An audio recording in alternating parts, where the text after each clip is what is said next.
Eigum við að byrja þetta? Já. Æðislegt. Mér finnst gott að það var ein manneskja sem klappaði fyrir mér.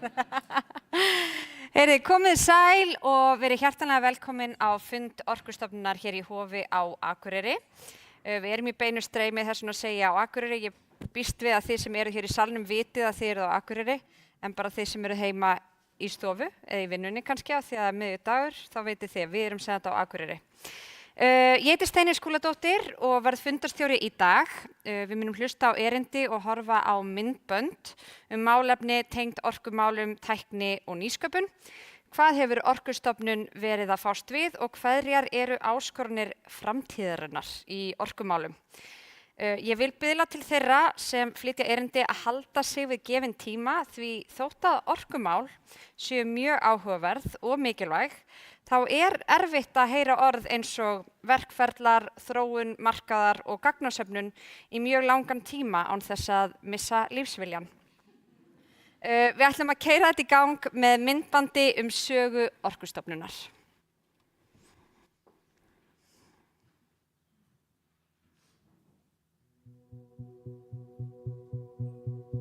Orkustofnun hefur undanfarna áratugi verið hornsteinn í íslensku orkumálaumhverfi. Hún hefur lagt grunninn að sjálfbærri orkuþróun landsins með áherslu á orkuöryggi heimilana og fyrirtækja, auk stuðnings við rafvæðingu þjóðarinnar. Mikil þekking hefur skapast innan stofnunarinnar sem leitt hefur til nýrra tækifæra. Árið 1979 var jarðhitaskólinn stofnaður í samvinnu við Sameinuðu þjóðirnar til þess að flytja út þekkingu í Íslands. En skólinn sem var rekinn af Orkustofnun frá upphafi til 2020 hefur útskrifað 700 nemendur frá 61 landi og er enn starfræktur hér á landi í dag. Árið 1985 var fyrirtækið Orkustofnun Erlendis HF stofnað með það að markmiði að markaðsfæra þekkingu Orkustofnunar á jarðhita, vatnsorku og áætlanagerð í orkumálum erlendis. Þekking Íslendinga á orkumálum varð útflutningsvara. Gagngerar eðlis- og skipulagsbreytingar hafa orðið á Orkustofnun í gegnum áratugina til að aðskilja ráðgjöf við stjórnvöld og stjórnun opinberra fjármuna frá rannsóknarframkvæmdum. Undanfarin ár hafa verið viðburðarík hjá Orkustofnun þar sem fjöldi áskorana hefur komið upp. Stjórnvöld hafa sett sér metnaðarfull markmið orkuskipti sem hefur verið unnið ötullega af. Eftirspurn eftir orku hér á landi hefur aukist mjög í kjölfar orkukrísunnar í Evrópu vegna Úkraínustríðsins. Nýir atvinnuvegir sem nýta auðlindir sem Orkustofnun fjallar hafa vaxið verulega á sama tíma. Náttúruhamfarir eins og eldgos hafa kallað á brýnar aðgerðir til að mæta þörfum íbúa á Suðurnesjum fyrir vatn og rafmagn. Þrátt fyrir fækkun starfsfólks hefur Orkustofnun aukið afköst sín með nýju verklagi án þess að gefa afslátt af gæðum. Nýsköpun í greiningum og gagnanýtingu hefur auðveldað ákvarðanatöku fyrirtækja og stjórnvalda. Auk þess sem hún hefur bætt nákvæmni í orkuspám. Þetta hefur jákvæð áhrif á stefnumótun í orku- og umhverfismálum og dregur fram hvernig aukin skilvirkni og gegnsæi styrkir orkustefnu Íslands. Með þáttöku í verkefnum á borð við Orkusjóð og endurbætur og orkuskipta innviðum hefur Orkustofnun lagt sitt af mörkum til að styðja græn umskipti Íslands. Framkvæmdirnar stuðla að orkuframboð haldi í við eftirspurn og að sjálfbærni sé í forgrunni. Nú þegar Orkustofnun stendur á tímamótum með stofnun nýrrar umhverfis- og orkustofnunar er ljóst að áherslan á uppbyggingu þekkingar og nýsköpunar í orku- og umhverfismálum mun halda áfram að vaxa samfélaginu til hagsbóta. Já. Fyrsta erindi dagsins er frá hæstvirtum ráðherra Guðlaugi Þór Þórðarsyni, ráðherra umhverfis, orku og loftslagsmála. Ef einhver hér voru á loftslagsráðstefnunni í vor þá munið kannski eftir því að ég kallaði hann Gunnlaug og ég hef byrjaði alla morgna síðan á að lemja hausnum utan í vegg af því að þetta er náttúrulega ekki í lagi. Þess vegna legg ég sérstaka áherslu á hæstvirtur og Guðlaugur, gjörðu svo vel.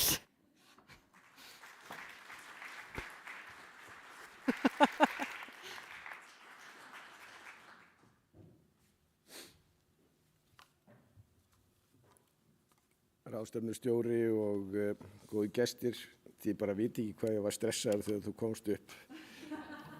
Þetta hefur verið saga lífs míns. Það er ástæðan fyrir að ég var alltaf með ákveðna efasemdir með kennara. Allir kennara held ég sem byrja að kalla mig Gunnlaug. Svo kynntist ég Gunnlaugi og þá var það sama. Þeir kalla þá alltaf Guðlaug. Og þetta er bara miklu erfiðara heldur fólk átt að sjá. En þú ert alveg með þetta og ég er mjög ánægður með það. Og svo ætla ég að reyna að fylgja leiðbeiningu sem ég mun ekki alveg hverju voru. Ég ætlaði að skrifa þetta niður hvað ég ætti ekki að segja. En ég ætla að ræða við ykkur hér og gaman að sjá hvað eru margir mættir á þennan fund. Að ég ætla að ræða rauninni þrennt. Ég ætla aðeins að minnast á orkusöguna, okkar Íslinga, orkuþekkingarsetur og orkusjálfstæði. Og ástæðan fyrir ég tek þetta svona að ég held að sé mjög mikilvægt að við ræðum þessa hluti. Og það sem ég hef fundið sem er komið svolítið óvart í þessu embætti sem að ég er í, sem að ég hef afskaplega stoltur að fá að sinna og verið ógleymanlegt og ómetanlegt að fá að sinna þessu verkefni á þessum krefjandi tímum, að við erum allt í einu komin á þann stað við Íslendingar að við kunnum ekki orkusögun okkar. Og orkusaga Íslendinga, hvað er það? Það er sjálfbærnisaga, það er orkuöryggisaga og það er nýsköpunarsaga. Og við, það er held ég enginn á þeim aldrei hér, fáir allavega sem að geta eignað sér það, en allavega þeir sem að undan komu, þeir bara gerðu hluti sem enginn annar gerði. Við vorum ekki fyrst með hitaveituna, við vorum ekki fyrst að búa til rafmagn úr jarðvarma og svo sannarlega ekki fyrst að koma að vatnsaflsvirkjunum, en við vorum einu sem að fórum þessa leið að nýta þetta sem að er hérna hjá okkur, en ekki bara hjá okkur, heldur á flestum öðrum stöðum, með mjög mörgum öðrum stöðum í heiminum. Og við gerðum þetta þegar við vorum sára fátæk þjóð. Ég heyri það stundum að út af því að orkumál eru loftslagsmál, að við séum núna erfiðu hlutin eftir, þetta er verið svo auðvelt. Þetta var ekki auðvelt. Og það er magnað að lesa þessa sögu, sem er vísu allt og lítið skrifað en það sem er til hana, að þetta var slík nýlunda, það var ekki til neinar handbækur hvernig menn ætla að fara í hitaveitu Reykjavíkur hér á 4. áratugnum. Og það sem gekk á var með ólíkindum. Það gekk náttúrulega sama eins og alltaf að við erum ekki að finna alveg nákvæmlega vatni þar sem það er og það gengur eins og hvað það var. En það bránuðu rör og bara ýmislegt sem að menn töldu að þið gætu gert að það bara klikkaði með tilheyrandi kostnaði. Fjármögnun á millistríðsárunum var alveg gríðarlega erfið og menn töldu sig að koma fjármögnun til dæmis á Bretlandi. Bretarnir voru síðan ekkert alveg vissir hvort að við ætlum að vera með þeim í liði, þannig að það gekk aftur og endalaus áskoranir. Og við erum hér á Akureyri og ég veit ég líti ekki út fyrir það, en fyrsta kosningarna sem ég tók þátt í var 1986 hér á Akureyri. Og þeir auðvitað koma í orkuskiptum 2 á landsbyggðinni var miklu seinna. Það kom eftir það að menn sáu tækifærið og það er svo áhugavert. Öll þjóðin var sameinuð, virðist vera að bara þegar tækifærið kemur þá förum við hitaveituna. Og það er alveg stórmerkilegt að þegar við farið í hitaveitu og hver tók sá ákvörðun, ég vona að viðkomandi hafi fengið viðurkenningu fyrir það, að þegar að menn settu heitt vatn í staðinn fyrir olíukallana, þá þurfti við alltaf að skipta ofn. Og ég nefni þetta vegna þess að þeir sem að vilja fara núna og nýta heita vatn okkar sem við gerum, að þeir eru búin að byggja hitan í húsunum með allt öðrum hætti, þannig að það er allt og dýrt að fara að breyta. En einhverju tók ákvörðun þetta og þetta var farið þegar orkukreppan kom, þá sá með hér tækifæri við förum í þetta. En við vorum sárafátæk þjóð, þurfum að taka erlend lán. Einhver fjármálasérfræðingur fékk á stórkostlega hugmynd að taka lánin í japönsku jenum. Það reyndist ekki eldast vel, þó að vextirnir hefur örugglega verið lágir. Og ég man í þessum fyrstu kosningu hér, 1986, löngu eftir, að þá var bara menn ræddu helst ekki hitaveituna, hún var svo mikið vandamál, hún var slíkur skuldabaggi og þetta var svo sannarlega ekki ódýr orka. Þannig að þetta var ekki auðvelt.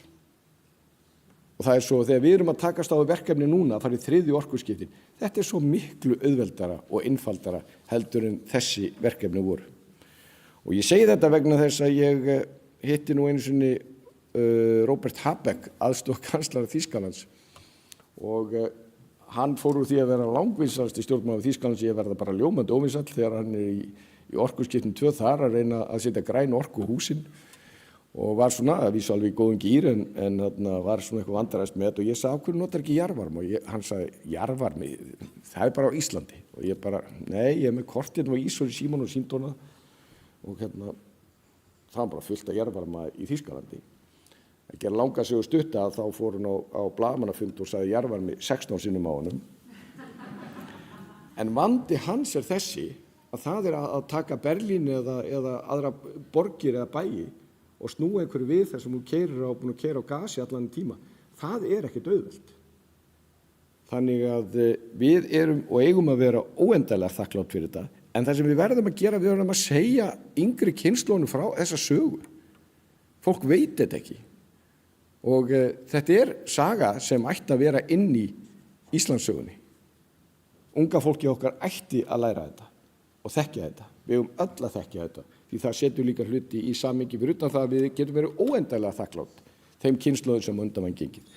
Og við þurfum ekki að hugsa það hugsun til enda ef við ekki farið þessa leið. Hvernig held að ástandi verið þegar Úkraínustríðið kom? Hvernig verið verðbólgan? Hvernig verið lífskjörin? Fyrir utan það að við værum aldrei með þessi lífskjör ef við værum ekki með endurnýja íslenska ódýra orku. Flestir eru að fara í orkuskipti þannig að þeir eru að fara í dýru græna orkuna. Við erum að fara á dýra jarðefnaeldsneyti í ódýru íslensku orkuna og þetta er grundvallarmunur og það er mjög mikilvægt að við þekkjum þetta og við vitum þetta öll. Og hér var í þessu góða myndbandi sýnt hérna því að það ætlaði að fara aðeins í orkuþekkingasetur. Sko þar var sýnt jarðhitaskóli Sameinuðu þjóðanna sem er núna jarðhitaskóli UNESCO sem var stofnað 1979 og á hverju jarðhitaskóli stofnaður á Íslandi. Það er vegna þess að þekkingin var hér. Þetta er 1979. Það er 700 einstaklingar búið að fara í gegnum þetta frá 61 löndi. Ég hef hitt á ansi marga og þau eru svo óendanlega þakklátt fyrir að fá þessa þekkingu, fá að kynnast þessu og margir góðir sprota fara á þessu. En hvarflar kannski ekki á okkur, sko, þetta var 1979, ef ekki að gera aðeins meira með þetta. Og nú er ég með áskorun til Akureyringa þegar við komum inn umhverfis og orkustofnun hingað. Tökum þennan bolta.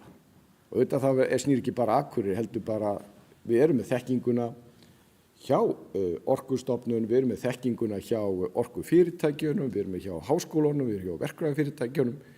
En þetta er allt saman á fleygiferð.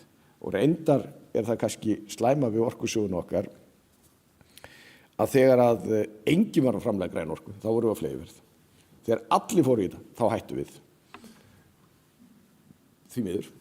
En við erum farin á stað aftur og við sjáum þá sprota allstaðar. En þetta á endanum snýst þetta ekki rör og heitt vatn eða vatnsafl. Þetta snýst hugvit og þekkingu. Og ætlum við að láta aðra vera fremsta í heimi þegar kemur hugvit og þekkingu og grænni orku. Ætlum við að gera það? Það er bara spurningin. Því að við erum með slíka forgjöf, slíka sögu og svo erum við með allt. Meira að segja þetta blessaða rok er allt í einu farið að nýtast okkur. Sem mjög stórkostlega að menn tala sem auðlind. Ég veist að, ég ætla ekki að fara í það, en ég er meira að vera lognið eða auðlind. Það er alltaf mjög lítið af því hérna í Íslandi. Nefnum auðvitað Akureyri, það er alltaf logn á Akureyri. En látum það liggja með hluta. Ég held eins og að verkefni okkar sé að sjá til þess að ókomna tíð þegar fólk hugsa græna orku, sérstaklega jarðvarmann, þá hugsa menn Ísland. Og þegar menn hugsa, nú ætlum ég að sækja bestu mögulegu þekkingu, þá ferðu til Íslands. Og þegar menn fá bestu sérfræðingana, þá er það annarkvort Íslendingar eða fólk sem hefur lært á Íslandi. Og svo að endingu, þá ætla ég að nefna orku sjálfstæði. Vegna þess að orkusagan, hún er orku öryggissaga.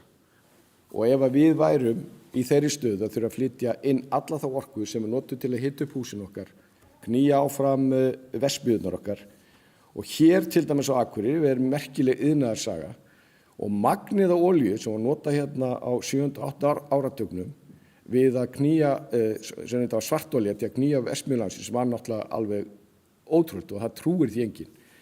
En við erum í miklu betri stað, öryggislega, þjóðaröryggislega, að því að við höfum nýtt okkar þessa auðlindir. Og nú gengur máli út af það þegar kemur á loftslagsmálum. Það bara nákvæmlega sama eins og við gerðum á sínum tíma. Við tókum út rússneska olíu, settum íslenska endurnýjanlega orku í staðinn. Nú erum við að taka norska olíu og setja íslenska orku í staðinn. Og ég heyri svo raddir. Heyrðu, þó að maður segja ekki beint, við skulum taka út norska olíuna, en við skulum bara setja norskt rafelsneyti í staðinn. Í alvöru. Finnst einhverju það vera valkostur? Ég verð að segja það að til lítils var barist af þessu fólki, þessi sárafátæku þjóð sem að byggði upp það þjóðfélag sem við erum með núna, ef að við erum, ég ætla ekki að vera með stór orð, en það ekki mikil metnaður. Það þjóð sem að nýtir ekki sín tækifæri. Og reyndar það, ef við förum í einhvern samanburð, að þá var það eins og Sádi-Arabar myndu ákveða það að flytja inn olíu, ef við förum þá leið. Og ég vil nú trúa því að við gerum það ekki. Og aftur, þetta eru gríðarlega mikið aftækjafærum, sannarlega ógnunum, hér var nefnt markaður. Af hverju menn að hugsa markað sem við ákváðum 2003? Jú, það ekki út af því að menn séu miklu markaðshyggju menn. Það bara eina leiðin sem að menn hafa til þess að dreifa orkunni því að þetta verður flóknara umhverfi heldur en séð áður. Ég meina, við erum ekki að setja, held ég held að enginn sé með þá stefnu að setja opinbera stofnun sem þetta verður afskaplega stór og þó notaði gervigreind og hvað að fara að taka ákvörðun hver mætti kaupa hverjum. Þetta kemur ekki til þess að menn séu markaðshyggju fólki í eðli sínu, heldur það bara engin önnur leið. Það eru miklar áskorunir og það verður miklar áskorunir fyrir nýja stofnun, það verður áskorunir fyrir raforku eftirlitið og það eru margar ógnanir þar og við erum mjög skýr í því að við ætlum okkur að skapa umhverfi þar sem við nýtum orkuna sem allra best og að nýta orkunni því það við erum að skapa hvata til sparnaðar en á sama hátt að þá ætlum við að vernda heimilin og minni notendur. En þetta við að líta á þetta sem það þetta eru spennandi tækifæri og ég vil nú nota tækifæri hins vegar núna, ég get ekki annað því að nú ég búin að starfa með Höllu Hrund Logadóttir, orkumálastjóra, ekki bara í þessu embætti, heldur líka í mínu fyrra starfi. Og það mikill eldmóður og kraftur og hér var farið yfir ýmsa breytingar sem hún hefur staðið fyrir og ég ætla nú ekki að fara í gegnum þær allar. En hins vegar verið að segja það hefur verið ánægjulegt að sjá hvað hún óþreytandi við að koma upplýsingum til almennings og annara hvað sem snýr að þessu málum. Og nú það þannig að ég bæði hlusta á hana kynna okkar málstað og okkar sögu í útlöndum og þetta hitt sömuleiðis auðvitað hér á Íslandi og það eru fáir betri ef nokkrir að koma þessum upplýsingum áleiðis. Ég ekki að setja neina pressu fyrir þetta kynningunum eftir, þetta ekki þannig. En ég held að verið gaman að fylgjast með henni. Og það verður spennandi að sjá hvað orkumálastjóri tekur sig fyrir hendur í framtíðinni en eitt víst að við eigum hauk í horni þegar kemur að þessum mikilvæga málaflokki og mjög gott að hafa manneskju með jafn mikla þekkingu sem að lætur sér málið varðar. Þannig að ég hlakka til að bæða fylgjast með og vonandi starfa með Höllu Hrund í framtíðinni. Og reyndar þannig að hún var nú hefur mikla ástríðu fyrir spennandi verkefnum og það ekkert leyndarmál að ég fekk ansi mörg símtöl til að klára á tíma samningin sem við gerðum við Kötlu Magma testbed í morgun sem eru djúpborunarverkefni hérna í nágrenninu sem eitt af því fjölmörgu sem að mun nýtast okkur ókomna tíð og skapa okkur algjör sérstöðu þegar við erum komin í mark þar. En kæru ráðstefnu gestir, gaman að fá að vera með ykkur hér í dag og gaman að sjá hvað eru margir mættir. Við stöndum á tímamótum, við erum komin á stað aftur í grænu orkuöflun, við getum verið stolt af því, það eins og mikið framundan, mörg verkefni, margar áskorunir. Ég veit að þeir sem að hér eru, margir frá Akureyri, þeir líta á það sem mikið tækifæri fyrir bæði Akureyri og Norðurland að í stofnun muni hafa höfuðstöðu hér og það rétt en það fyrst og fremst tækifæri fyrir Ísland og ég hlakka sannarlega til að vinna með ykkur áfram og við skulum hafa það í huga að þegar einhver áskorun kom upp sem okkur finnst vera stórar, þá skulum við bara hugsa til þeirra sem að koma undan okkur. Allt það sem við erum eiga við mjög lítið í samanburði þar sem að þau tókust á við og komist yfir og skiluðu því sem að við Íslendingar erum afskaplega stoltir af. Höldum áfram á þeirri leið. Kæra þakkir.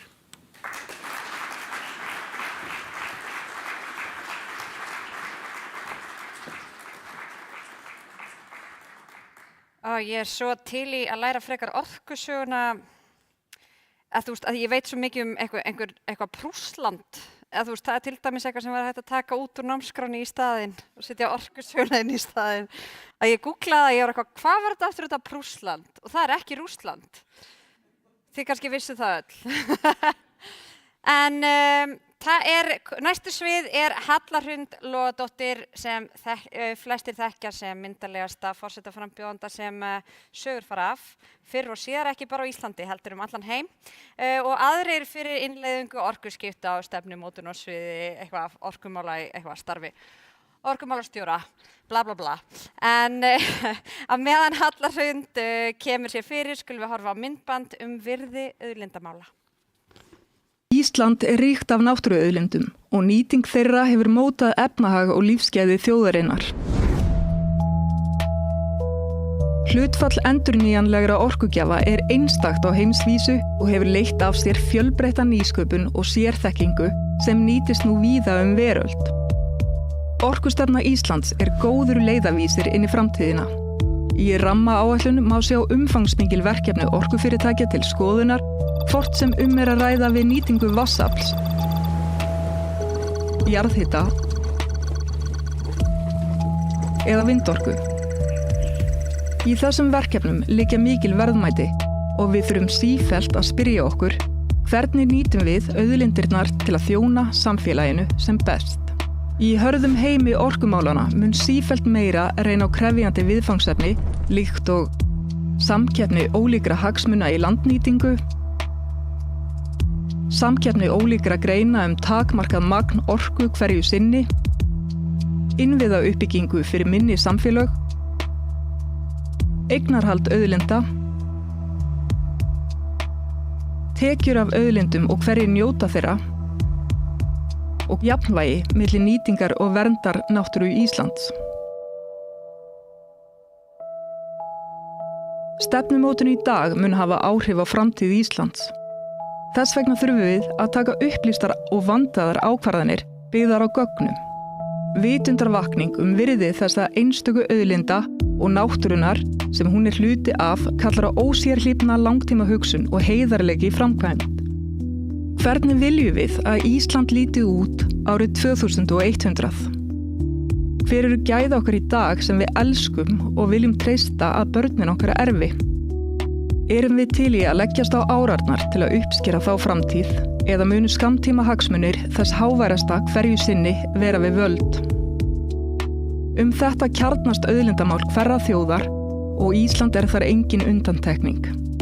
Það í okkar höndum að vernda og nýta af alúð þessi einstöku verðmæti fyrir samfélagið allt.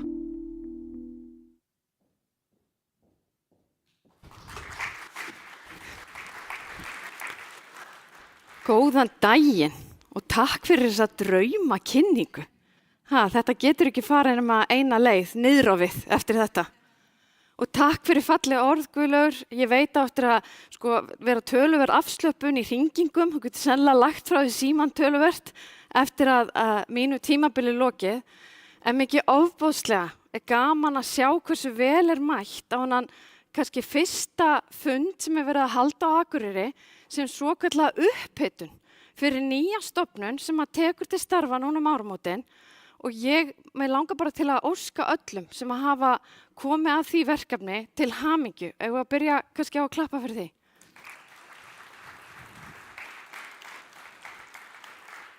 Svo langar mig að því vorum að tala útflutningin og vorum að tala þekkinguna sem við eigum. To start a bit in English and thank our guest of honor for coming here. Marit is going to talk about the opportunities that we have in geothermal around the world. And we're talking about a fact that the whole world is now awake. They know, finally, we've been advocating for decades, like the minister talked about.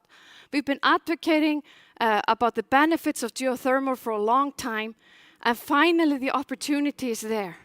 And that is an opportunity we must seize, as well as we seize opportunities as home. And I think this map here is such a good reminder of what Iceland has already done. We have already participated in so many projects across the world. The map is actually borrowed from our friends at ISOR. And this is a journey that will make us more competitive, and we must continue. I look forward to hearing your speech later on, Merit, but I will switch again to Icelandic and maybe go a bit back where you started, Guðlaugur, because you were talking about our story. Og sagan okkar svona árangursrík saga vegna þess að við höfum akkurat byggt upp þessa þekkingu. Og sá árangur mun bara halda áfram ef við höldum áfram að öðlast þekkinguna og viðhalda henni. Og þess vegna ef ég horfi yfir síðustu ár, hvað eru dæmi verkefni sem að mér finnst hafa verið alveg sérstaklega jákvæð, fært okkur ótrúlega mikið. Og dæmi slík verkefni jarðhitaleitarátaki sem að ráðherra fór í. Við komum að framkvæmd meðal annars í gegnum Orkusjóð og hefur þegar leitt til árangur sem að skiptir máli. Og ekki bara árangus fyrir þessi samfélög, heldur líka árangur sem að kemur þó til með að hjálpa okkur við að viðhalda þessari þekkingu. Og ég get sannarlega tekið undir hversu mikilvægt það að, ég ætla nú ekki að tjá mig Prússland, en það að fólk sé að læra jarðhitasöguna. Og ég ætla að koma með 2 dæmi hvernig ég reyna að flétta þess inn í mitt uppeldi og 2 stelpur. Annað þessi hitaveitustokkur. Rétt upp hönd ef þið hafið eitthvað tímann gengið á þessum hitaveitustokki. Já, annars bara í næstu ferð suður, þá þetta skyldu þáttur. En hugsið ykkur, þessi hitaveitustokkur, 15 kílómetrar, hann var stokkurinn sem var algjör samgönguæð. Þarna fest ekki snjó og þetta finnst mér vera frábær leið. Ég labba þetta þegar ég á leiðin á leikskólan með yngri dóttur mína og fer yfir þessa sögu, segi henni frá hvernig heita vatni fer inn í húsin, hvað það kemur leið. Og síðan það þetta sem ég veit að vera komið inn á hérna í erindi á eftir, að ég vona það frá Orkuveitunni. Þetta gufuborinn Dofri fyrir þau ykkar sem kannski þekkja lítið. En ég efast að þessi nokkur vinnuvél sem að hafi haft jafn mikil áhrif á lífsgæði á Íslandi eins og þessi eina vinnuvél. Tók þátt í verkefnum allt land, þetta eru yfir 130 holur, þessi eina vinnuvél. Og mér finnst gott að heimsækja hann inn í Elliðaárdalnum og bara fara yfir þessa sögu með stelpunum mín. Þannig að hér eru komnar hugmyndir af því hvernig við getum innleitt þetta inn í frítíman. Skólakerfi kemur vonandi með okkur líka. En mér langar til að fara aðeins yfir sviðið. Við aðeins fórum yfir hvað hefur verið í gangi undanfarið ár. Og mér langar til að stikla á stóru. Hvað hafa verið áskorunar og tala síðan aðeins framtíðina. Og ég get alveg sagt ykkur að síðustu ár sem ég hef verið orkumálastjóri hafa sýnt manni algjörlega að náttúran ræður. Þegar ég tók við þá voru mikil óveður sem að herja á raforkukerfið. Það hefur verið mjög slæm staða þegar við horfum á lón Landsvirkjunar sem hefur haft áhrif á orkuöryggi, gert það verkum að minna hefur verið til ráðstöfunar heldur en áður. Og á sama tíma að þá höfum við verið að upplifa áskorunar tengdar stríðinu í Úkraínu, þar sem að markaðir leiddu til þess að eftirspurn var mikil á Íslandi, hærra verð í Evrópu og hugsið ykkur. Það á sama tíma og það minna til ráðstöfunar hjá okkur hér heima. Svo geti ég nefnt eldgos á Reykjanesinni bara til að gefa ykkur nokkur dæmi. Við vorum líka að breyta miklu innanhús. Við vorum að breyta Orkustofnun til þess að efla hana svo hún geti verið að takast á við þessar áskorunir sem að ráðherra kom inn á og við fjöllum aðeins hér á undan. Við gerðum það meðal annars með því að innleiða neitt skipurit og héldum kannski að það yrði stóra breytingin. En á þessum örfáu árum höfum við upplifað ýmsar breytingar, við höfum unnið með 2 góðum ráðherrum, við höfum færst á milli stofnana, við höfum unnið með 4 ráðuneytisstjórum og svo framvegis. Þannig að miklar ytri og innri breytingar, en það sem ég er svo stolt af er að þrátt fyrir allar þessar tilfærslur, að þá hefur fólk Orkustofnunar alltaf verið í sókn. Og við sjáum hvernig stofnun hefur verið að vaksa í könnunum eins og stofnun ársins að því okkur er að ganga betur og betur að afkosta hlutum. Og við ætlum að fjalla nokkur dæmi hérna í dag. Við ætlum að fjalla þann árangur sem við höfum náð þó að enn sé langt í land og að næga að taka. Við höfum gert stórar breytingar á gögnum og greiningum og mig langar til að þakka ráðherra að var eitt af þeim áherslumálum sem að við þurftum auka fjármagn í. Þakka fyrir það að hafa fengið það fjármagn því að það var grunnurinn að því að við gátum farið úr því að vera í faxtækinu yfir í snjallsíman á mörgum sviðum gagnamála. Við ætlum að fara yfir þessar nýjungar hérna eftir. Mér langar líka að segja að þessar auknu greiningar hafa verið mjög mikilvægar fyrir vinnu raforkueftirlitsins sem að snýra orkuöryggi og líka verið mikilvægur þegar kemur að kerfisáætluninni sem eru auðvitað lykilþáttur í orkuöryggi og Hanna mun fjalla meira hér á eftir. Síðan höfum við verið að taka stærri skref í orkuskiptum í gegnum orkusjóð og ýmis önnur verkefni sem Siggi ætlar að fjalla og svo höfum við líka þrátt fyrir að það hafi verið áskoranir í því samhengi að við höfum verið að upplifa sókn í alla auðlindastrauma.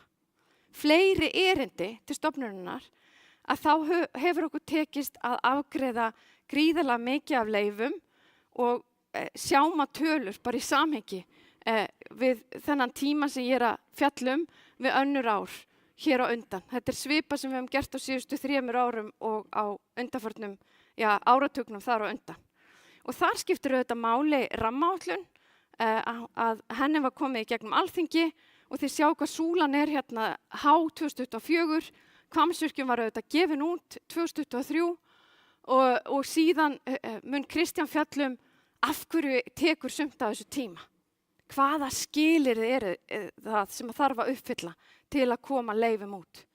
Er ekki allir spenntir fyrir því? Já, allir vakandi ennþá hér, það er nú gott. En lykillinn að allri framþróun, það er samvinna. Það er samvinna á milli stofnana, það er samvinna á milli stofnana við stjórnmál, atvinnulíf, almenning og svo framvegis. Og mér langar til að segja að hún hefur verið okkur ómetanleg og gagnrýnin og góð samvinna er eitthvað sem kemur hlutunum áfram. Það er ekki nema í undantekningatilfellum þar sem að háværir hagsmunir hafa herjað á stofnunina eða einstaka starfsmenn. En þá er gott til þess að vita að stofnanir fara eftir lögum. Þær vinna í takt við stefnu stjórnvalda og þær gæta jafnræðis. Gæta jafnræðis í sinni yfirferð þannig að það skiptir ekki máli hvort þú ert hávær eða stór eða lítill. Við erum að vinna jafnt fyrir alla. Og mér langar til að hvetja til þess að við leitumst alltaf eftir því í þessum málaflokki sem að hefur svo oft verið umkringdur deilum á undanförnum árum. Að leitast til þess að hlusta vel. Hvað er ólíkir aðilar að segja og hvernig getum við náð betur saman í orðræðu, í miðlun upplýsinga. Þannig að við séum að gera hlutina meira í sátt. Og ég gæti svo sem talað endalaust ólíka þætti sem að þurfa betri og meiri athygli. Hér er eitthvað að gerast. Já, við erum að breyta stofnun í beinni. Heyriði, en mér langar til að nefna þrennt. Og eins og þið vitið að þá er Orkustofnun, við erum með nýtingu á vatni og jarðefnum sömuleiðis. Og mér langar til að nefna fyrsta atriði að við verðum að bæta umgjörð vatnamála.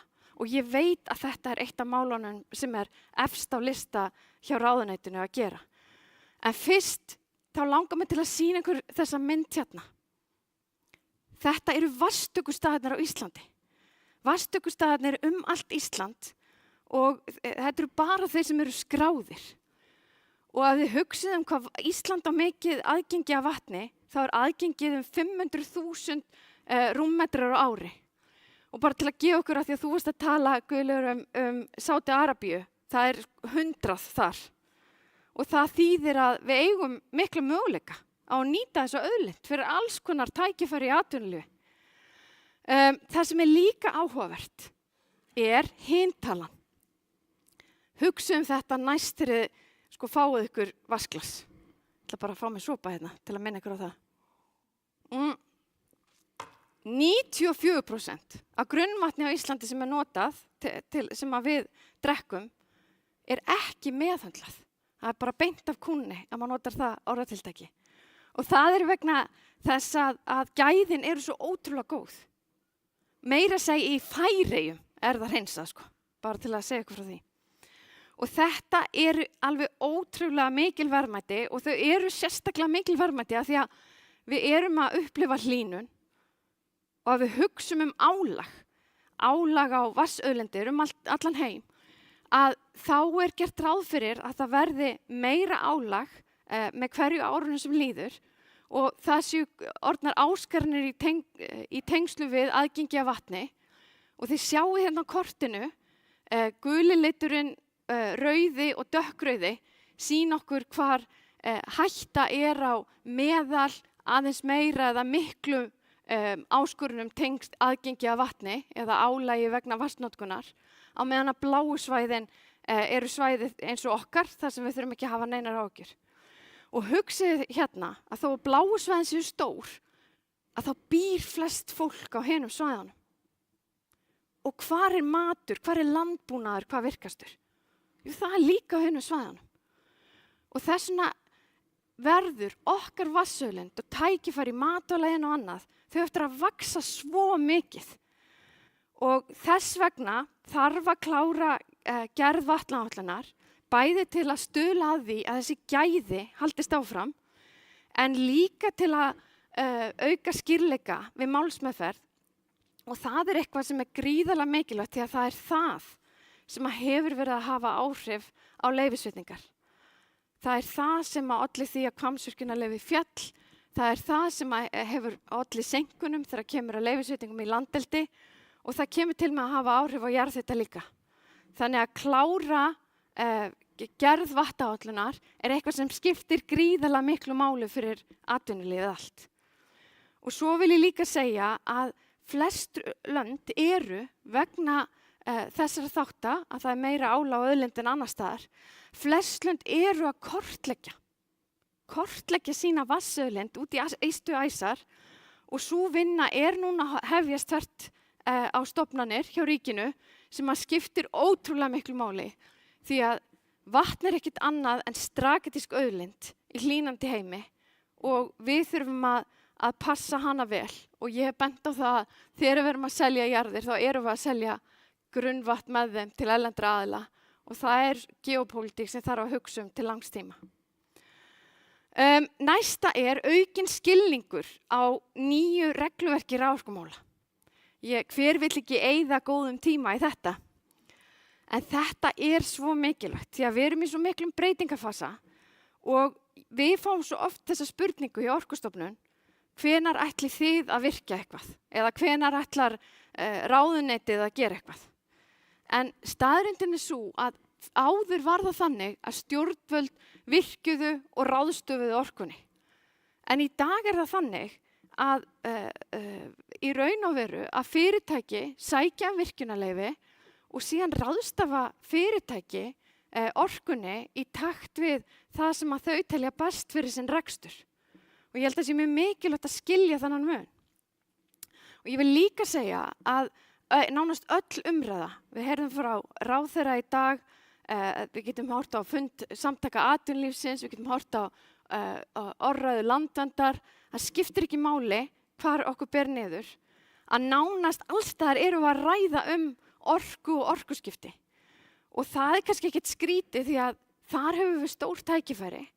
Við getum tekið mikilvæg skref. Og það kannski ekkert skrítið að því að það akkurat þar sem við höfum þessi lögbundnu markmið að ná árangri. En ég held að skipti líka máli að við áttum okkur á að það eru ótrúlega margir kaupendur á raforku og þessi aukna eftirspurn sem við tölum gerðan hún sýnir okkur bara það að verðmæti okkar auðlinda að aukast og það þýðir að það eru margir möguleikar og auðvitað gott líka að það séu margir möguleikar því að það dreifir áhættu þegar við erum að tala að vera ekki of háð einhverju einu. Þannig að vissulega getur þetta skapað áhættu í samhengi við lögbundin tímasett markmið vegna þess að það engin stýring á ráðstöfun en leiðir töluverð óvissa í orkuskiptum, tengt tækniþróun og hagkvæmni heilt yfir. Ég held þó að það sé mikilvægt að orðræðan víkki aðeins út og kannski bara til að gefa ykkur dæmi að í Noregi var, að því að við erum núna að fara í vindorkuvegferð, að í Noregi var vindorkuvegferðin mjög mikið tengd við orðræðina eingöngu orkuskipti. Og svo var mest af orkunni ekki nýtt í slík verkefni og það urðu deilur í kjölfarið. Og ég held að það sé mikilvægt að við tölum frekar áskoranir í tengslu við orkuskipti og önnur tækifæri og reynum aðeins að breikka umræðina því hún rúmar það. Og því hvet ég alla, þingmenn, almenning alla að setja sig inn í þessa breytingu á regluverkinu og hvernig hún getur stutt við ólík markmið Íslands. En talandi fjölbreytni í kaupendahóp, við ætlum að heyra frá nokkrum í dag, en mér langar til að nefna því ég nefndi landeldið náðan, að við erum núna með 14 verkefni í vinnslu þegar kemur að vatnstöku, þannig að það dæmi nýjan geira sem að vaxa allt land. Matvælaiðnaðurinn hefur líka mjög mörg tækifæri og svo gagnaiðnaður sem við ætlum að heyra frá hér á eftir líka í sókn. Og það sá iðnaður sem hefur verið að stækka hvað mest ef við lítum á þróun í raforkunotkun frá 2015, 16, 17, eitthvað svoleiðis. Og ég held að sé áhugavert að horfa á að það tengt því að við höfum verið að fjárfesta í auknum gagnatengingum. Og þessar gagnatengingar eru auðvitað ástæðan fyrir því að við getum verið að nota símtækin okkar, internetið og svo framvegis. Og það engin tilviljun að gagnaiðnaðurinn sér tækifæri til vaxtar hér á landi. Því að þetta svo geiri sem að vaxa hvað hraðast ef við horfum á orkugeira eða orkunotkunargeira á heimsvísu. Ég hérna með tölur frá Bandaríkjunum sem spá það bil 10% vexti á milli ára í þörf fyrir aukin gagnaver en með gervigreind og sérstaklega aukinni flóknum útgáfum af gervigreind að þá eykst orkuþörf fyrir og þörf fyrir gagnaver sömuleiðis til muna. Þannig að vonandi heyrum við enn meira af þessu hér á eftir. Svo langar mig að tala aðeins vindorkuna. Rétt upp hönd sem að hefur verið að spá í vindorku. Já, þetta mikið rétt upp höndfundur hérna. En allavega, mér langar bara til að segja að förum aðeins yfir þessi gæði sem við eigum. Vindgæði á Íslandi eru mikil, bæði á landi og hafi. Og ég alveg sammála ráðherra að lognið mikil auðlind, en vindurinn það líka því hann bundinn við land eða haf og þess vegna hann okkur sérstaklega mikil auðlind því að það til í takmörkuðu magni. Hann getur nýst á móti árstíðasveiflum og við eigum fjölbreytt tækifæri þar. Stjórnvöld hafa lagt mikla áherslu á aukna skilvirkni í uppbyggingu vindorkuvera. Bæði kemur það fram í stjórnarsáttmála, það kemur fram í aðgerðaáætlun, bara til að taka dæmi. Og staðan raun og veru sú að við höfum ekki verið með eina ákveðna stefnu, en núna verið að þróa umgjörð sem að felur í sér leið þar sem ákveður hvar vindorkuver megi vera með ákveðnum takmörkunum út frá til dæmis hálendi, hvar fuglar eru mest og svo framvegis. Það gríðarlega mikið af uppsettu afli sem verið að skoða. Við erum að tala það að uppsett afl sem hefur verið sendt til rammaáætlunar meira en allt uppsett afl á Íslandi. Og það sem verið að taka ákvörðunum núna hjá rammaáætlun 1300 megawatt. Og í samhengi við skilvirkni að það langar mig til að nefna eina hugsun. Við erum að sjá hérna alla þessa vindorkukosti sem verið að taka fyrir í fjórða áfanga rammaáætlunar. Þið hafið heyrt deilur á milli sveitafélaga sem verið að reyna að leysa. Ef við setjum sveitafélagamörkin hérna inn, þá sjáum þið að það líklegt að það verði fleiri samskonar deilur önnur verkefni sem að verður teknar ákvörðunum í framtíðinni. Auðvitað aldrei all þessi verkefni sem verða að veruleika. Ef við setjum síðan inn landareignir, að þá sjáum við að fjöldi hagaðila sem kann að hafa skoðun á ólíkum verkefnum eykst töluvert mikið sömuleiðis. Og við sjáum það kannski meira ef við súmmerum vel inn. Ef við bætum síðan við tjaldsvæðum sem einhvers konar dæmi fyrir laust fyrir ferðaþjónustu, að þá sjáum við að hagaðilarnir eru enn fleiri. Ég bætti inn sauðfjárbændum, eðlilega, til að setja þá hér með og svo getur við sett inn friðu svæði og svo framvegis. En punkturinn bara þessi, að þegar við erum að ákveða, útiloka ákveðin svæði, þar sem vindorka megi ekki vera, en að hafa önnur opin þar sem þau mega vera, að þá vitum við að fjöldin getur orðið miklu fleiri en þá fjöldi sem við höfum í dag. Og ef við erum að hugsa þetta út frá skilvirkni stjórnsýslu, að þá vitum við það líka að öll þessi verkefni þurfa að eiga samtal við sveitastjórnir og þau þurfa að eiga samtal við stofnanir og ríkisstjórn og þau þurfa að eiga samtal við ólíka hagaðila.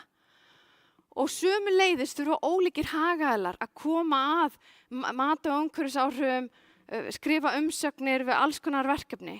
Þannig að getið þið ímyndað ykkur allan tíman sem að fer í það að ræða öll þessi ólíku verkefni kannski yfir 10 ára tímabil. Og því spyr ég hvort að skilvirkara væri að afmarka hvar vindorkukostir eigi að vera í staðinn fyrir að ákveða hver þeir eigi ekki að vera.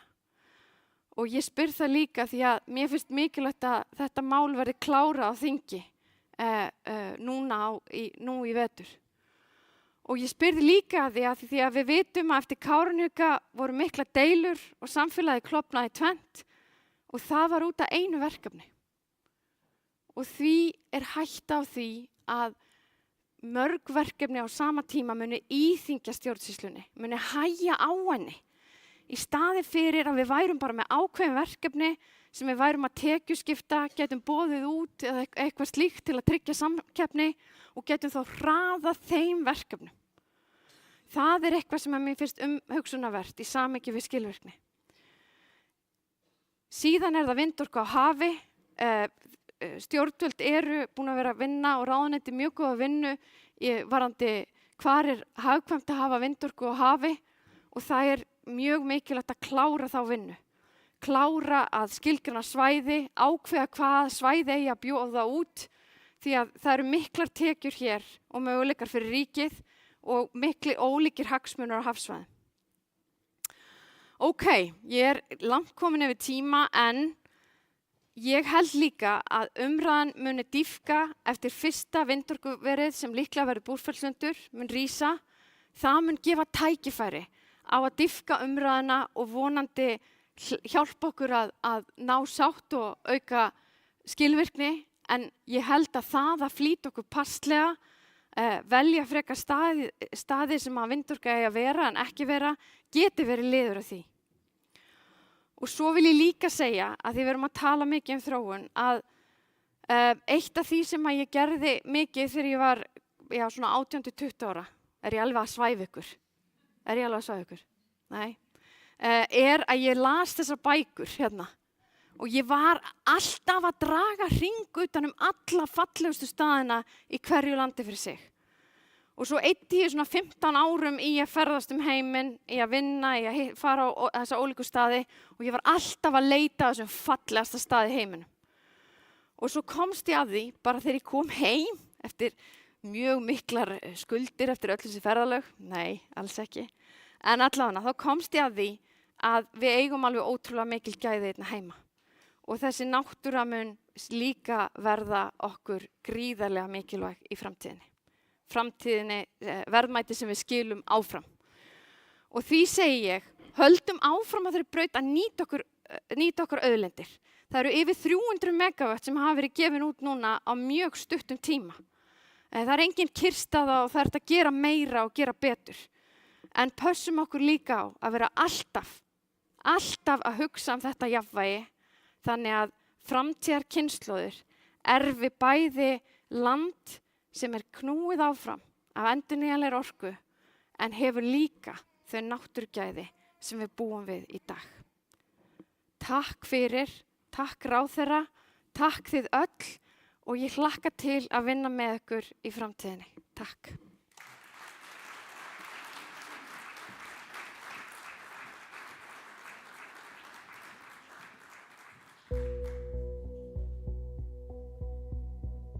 Lagaramminn í kringum auðlindanýtingu í dag bæði komið til ára sinna og misjafn eftir því hvaða auðlindastraumi verið að ræða.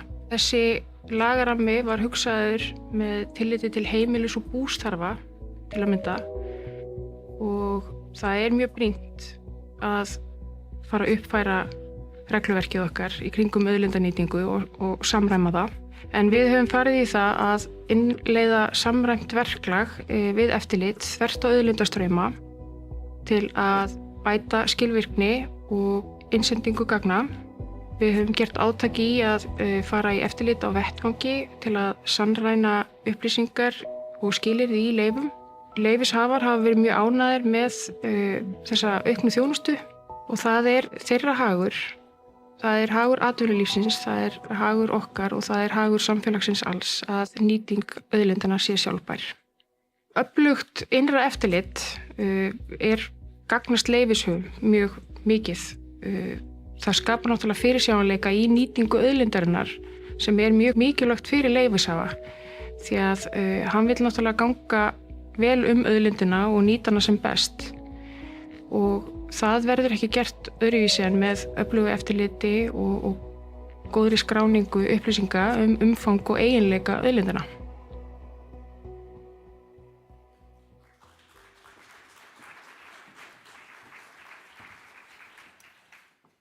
Næst mun Kristján Geirsson, sviðsstjóri sjálfbærar auðlindanýtingar, fjalla mikilvægi faglegra vinnubragða og skilvirkni í leyfisveitingum. Hann mun ræða hvernig stofnunin hefur straumlínulaga verkferla til að mæta aukinni ásókn í auðlindir og til þess að segja þetta sem þetta á íslensku þá hann að fara að segja frá því hvernig maður fær leyfi ef maður vill til dæmis virka eitthvað. Gefum honum gott klapp.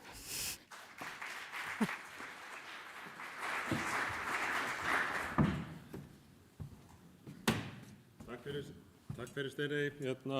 Fyrir utan stofnana þá var hún með okkur í gærkvöldi og sett okkur aðeins svona út fyrir okkar þægindaramma og ég hef ákveðin ánægju af því að sjá hana reyna að ná fram þeim orðum sem eru svona daglegt okkar að ýta henni út fyrir sinn. Það pínulítil hefnd fyrir gærdaginn.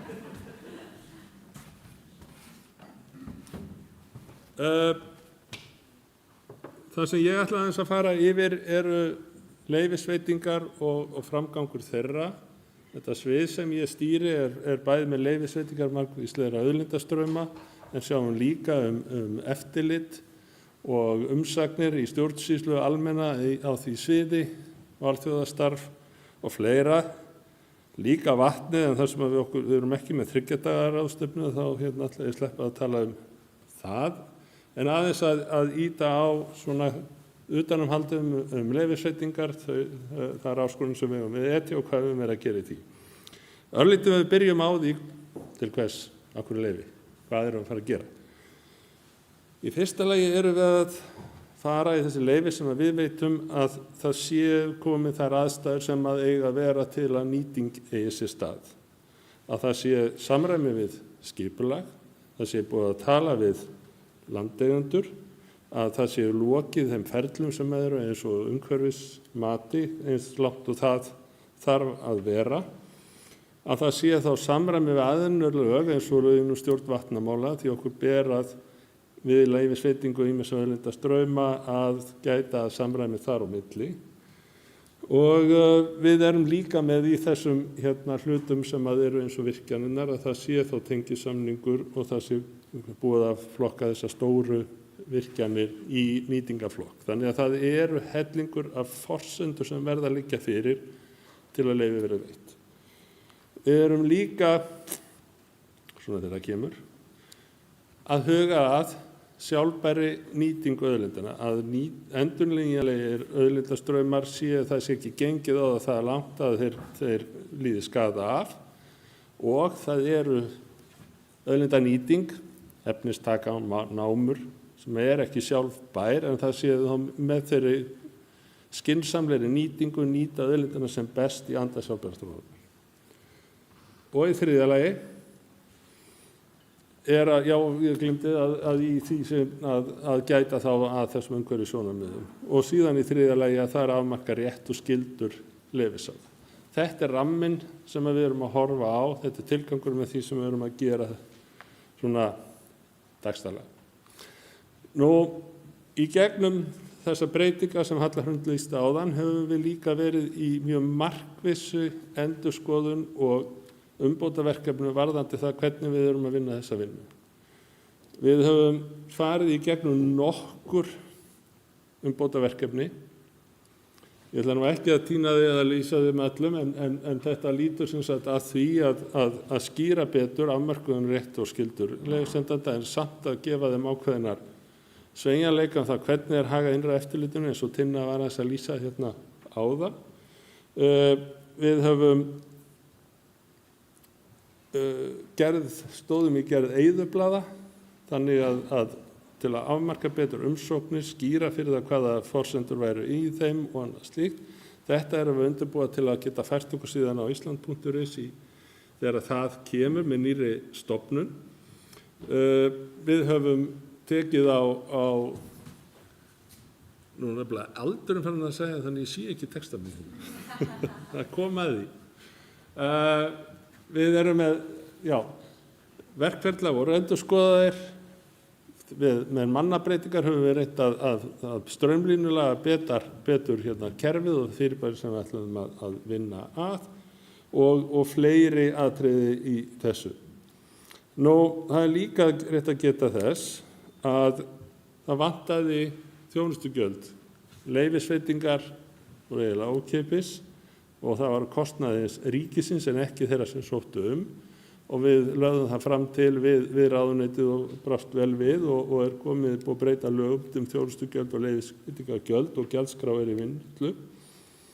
Og svo var það líka að við hefðum fengið styrk stuðning frá ráðuneytinu við að bæta við þessi verkefni. En leyfisveiting er ekki bara one man show. Þetta er 2 turnatal.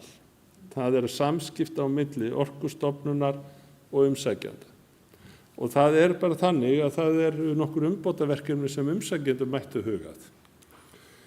Það eru þessar grunnforsendur sem ég rakti hérna áðan, að það sé búið að tala við landeigendur sem ætlar að nýta auðlindina hjá, að það sé búið að ljúka umhverfismati, að þessi komið að samræmi við skipulag, að það séu stóru orkukostunni séu í nýtingaflokki. Það liggi fyrir í sumum tilfellum eins og í virkjunum að auglýst deiliskipulag sé að því okkur ber að athuga hvort að áformið séu samræmi við skipulag og að tengisamningur liggi fyrir. Því miður eigum við ítrekað að fá erindi þar sem þetta vantar. Við getum í raun og veru ekki, en við höfum stundum á tilfinningunum við séum svolítið í þetta tók 17 ár eða eitthvað. Það þarf líka að vanda til þeirra upplýsingar sem að eru sett, því að við þurfum að leita umsagna, við þurfum stundum að auglýsa þetta opinberlega og fólk þarf að geta gert sér grein fyrir því hvað er það sem að viðkomandi að fara að gera.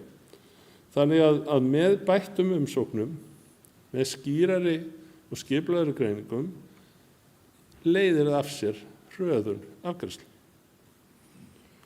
Nú ég ætla aðeins að taka nokkrar áskoranir sem við verið, sumt af þessu var aðeins að minnast á. Þótt hljótt hafi farið, stanslaust vaxandi ásókn í leyfi og bæði í gegnum leyfisumsóknir og í gegnum þá umhverfismat og aðrar skipulagsáætlanir og fleira sem kemur til umsagnar. Þannig að þó að við séum svolítið að ströggla við það að reyna að flýta, þá erum við alltaf, verið að auka hraðan á hjólinu hjá okkur. Við hefum líka verið í umræðum virkjunarkosti og virkjunarleyfi. Hérna listi með þessum 16 virkjunarkostum sem hafa farið í nýtingaflokk rammaáætlunar. Af þeim eru 6 búin að fara í gegnum þetta forgang umhverfismat. Það verður ekki haldið áfram fyrir umhverfismatið að lokið. Af þeim höfum fengið umsóknir virkjunarleyfi fyrir 2 kosti. Það tók svolítið tíma þangað til að þau voru orðnar uppfylla allir þessi skilyrði sem ég var að tala áðan, en það sem sameiginlegt með þeim að það búið að veita öll leyfi. Það bíða engin virkjunarkostir eftir stórir, eftir leyfum frá Orkustofnun. Það einhvers staðar annars staðar. Það kannski hægt aðeins að vísa til að það eru þarna 3 kostir sem eru með umhverfismat sem búnir, sem það gamalt að Skipulagsstofnun þarf að taka afstöðu til þess hvort það þurfi ekki að endurskoða matið. Þannig að það eiginlega spurning hver staðan á þeim. Nú það annað sem líka bara aðeins verið á okkur, verið að reyndara Hvammsvirkjun. Þegar það stundum í umræðinni að þá þetta eins og það lagt inn bara blað og það beðið eftir í einhver ár eftir í að Orkustofnun stimpli. En þetta náttúrulega langur ferill, þetta stór og mikil framkvæmd og það ýmislegt sem þarf að huga á leiðinni. Og í raun og veru það bara þessi hluti sem hann í kassanum sem snýr að okkur. Það eru aðrir þættir, það eru breyttar forsendur á tímabilinu, það koma inn einhverjir nýjir hagsmunir, það einhverjar aðrar framkvæmdir sem fara á undan. Þó að þetta sé búið að vera að standa yfir 20 ár, þá það ekkert samfelld vinna, það hefur verið hlé á milli. Aðeins aftur varðandi tímalínuna á Hvammsvirkjun. Við fáum inn umsókn í júní 2021. Ég stundum hugsa mér að prenta út öll gögnin, 1400 síðurnar og allt það sem kom í því. En það tekur tíma fyrir stórt og flókið verkefni að fara yfir. Það sem þarna gerist að við förum yfir og athugum hvaða athugasemdir vantar. Við sendum umsækjanda, þetta bara staðlega ferlið í öllu. Við sendum umsækjanda athugasemdir, það vantar upp á. Hann tekur sinn tíma til að senda okkur uppferða umsókn sem við hvort það sé í lagi, sendum í auglýsingu, tökum tilbaka, sendum honum til að gera athugasemdir og síðan vinnum við leyfið, gefum þá upplýsingum áformum ákvörðun og setjum þannig yfir. Í þessu tilfelli, býtur að koma, var umsókn tilbúin með allt það sem á þurfti 22. apríl 2022. Það þá sem að vinnan getur hafist. Það þarna sem all gögn eru komin, að forsendunar eru til og það allt komið. Ég aðeins fór að leika mig líka í skjalakerfinu. Pikkaði upp hvaða mál sami starfsmaður, því það hefur náttúrulega bara einn starfsmann í virkinu. Á þessum tíma vann viðkomandi og Orkustofnun gaf út 13 leyfi. Hann vann 30 umsagnir til Skipulagsstofnunar. Við sitjum sem sagt ekki bara blýanta eins og Seðlabankinn hérna fyrir og bíðum eftir því að einhver komi sem að talar hátt og vill fá afgreiðslu. Við erum yfirleitt á flegiferð. Við lentum náttúrulega í því að það voru matskenndar ákvarðanir sem að úrskurðarnefnd taldi að við höfum ekki sinnt nægilega og felldi leyfið. Við fengum aftur nýja umsókn í apríl og eftir alveg yfirferð þá erum við búin að gefa út leyfið núna í miðju september. Annað sem hefur verið í umræðinni er Búrfellslundur sem er fyrsta stóra vindorkuverið á Íslandi í algjörlega nýtt ferli. Ég ákvað að vera ekki með alveg þessa línuðlega, heldur bara dagsetningarnar og ég veit ekki hvort þetta ekki eftir því að deiliskipulagið er auglýst rúma ári eftir að umsóknin er lögð inn. Þannig að forsendur fyrir því að vinna leyfi og ganga frá því er ekki fyrir en þarna. Tengisamningur kom inn 3 vikum eftir því að við vorum í raun tilbúin með leyfið. Þannig að endanlegu tengisamningur þurfti að bíða svolítið eftir því til þess að klára forsendur fyrir leyfisveitingu og gefa út leyfið. Þannig að þetta eru dýpri, þetta eru samspil, þetta eru samskipti, þetta eru viðræður, þetta eru greiningar á milli þessara aðila. Nú er bara þessi nú, eins og við segðum, hallast all þessari frá mér, þannig við bara látum hana runna áfram. En það er þá bara hver næstu skref. Við erum áfram að halda á því að vinna því að straumlínulaga, skipuleggja og bæta okkar ferla. Við erum með það verkefni núna að verða ný umhverfis- og orkustofnun. Þar þarf að samræma leyfisveitingar. Við erum viðræðum bæði innan þeirra og þá við ráðuneytið spurningur það eins og það sem kallað er 18. grein laga um stjórn vatnamálum að breyta vatnsfloti sem umhverfisstofnun með núna, það færi þá bara inn í okkar ferla þannig að við getum unnið það áfram. Og það er síðan samþætting á víðari grunni og þar eru ráðuneytið tekið ákveðna forystu, setti af stað samstarfshóp sem að við sitjum í með umhverfisstofnun og ráðgjöfum og það er mjög góð vinna og það er svona aðeins er margt sem að hefur verið mjög athyglisvert en eitt af því var að það var sendt út til atvinnulífs og almennings og spurt hvað viljið þið, hvernig viljið þið hafa hlutina. Svörin komu mér ekki endilega óvart en er ekki alltaf það fyrsta sem er. Atvinnulífið vill sterka stofnun með góða mannafla, skilvirka ferla. Atvinnulífið lýsti bara yfir að það vildi þjónustugjöld. Það vildi að það væri verið að veita þjónustu og það væri eðlilegt að greiða fyrir það. Og bara aðeins, að ég er með ráðherra og er með þingmenn að atvinnulífið tók sérstaklega fram að þjónustugjöld ættu ekki að leiða til þess að þeir yrðu skorið niður hjá stofnunum á móti. Takk fyrir.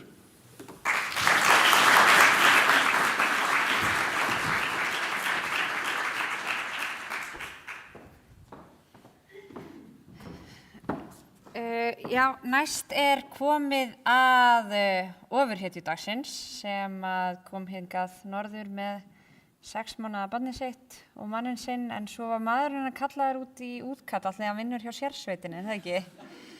Þannig að ég veit ekki hvar barnið er núna. Kannski bara í sérsveitar útkalli en þetta er Hanna Björg og hún ætlar að fræða okkur hlutverk raforku eftirlitsins. Meðan Hanna Björg kemur sér upp á svið þá ætlum við að fá myndband frá raforkusalunum Straumlind sem er einmitt gott dæmi af hverju raforku eftirlitið er mikilvægt. Gjörðu svo vel. Straumlind er nýsköpunarfyrirtæki og við sáum tækifæri í því að nýta okkar innviði betur og eitt af því sem er náttúrulega gerast í samfélaginu er að rafbílavæðingin er að eiga sér stað. Við erum með innviði eins og rafmagnslínur og allt slíkt og okkur langaði að koma inn með svona jákvæða lausnir, fræða fólk og eiginlega bara að gera það skemmtilegt að nýta kerfi betur. Það skiptir náttúrulega öllu máli að markaðurinn sé að tala út frá sömu staðreyndum og að það séu aðilar sem að teljast hlutlausir eins og stofnanir sem að gefa það frá sér upplýsingar sem allir geta treyst.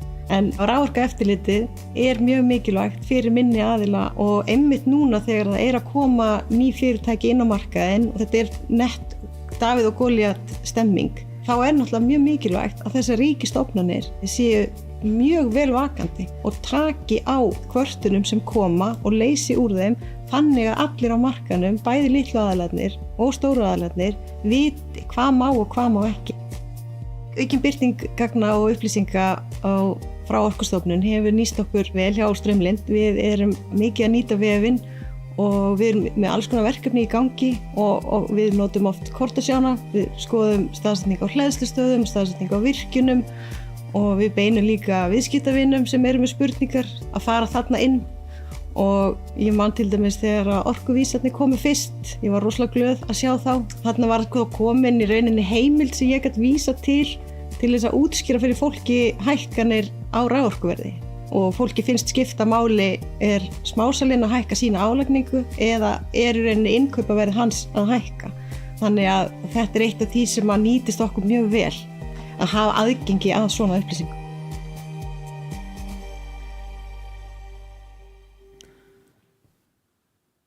Ráðherra, kæru ársfundagestir, rosalega gaman að vera með ykkur hérna fyrir norðan í þessu fallega umhverfi og ræðum orkumál.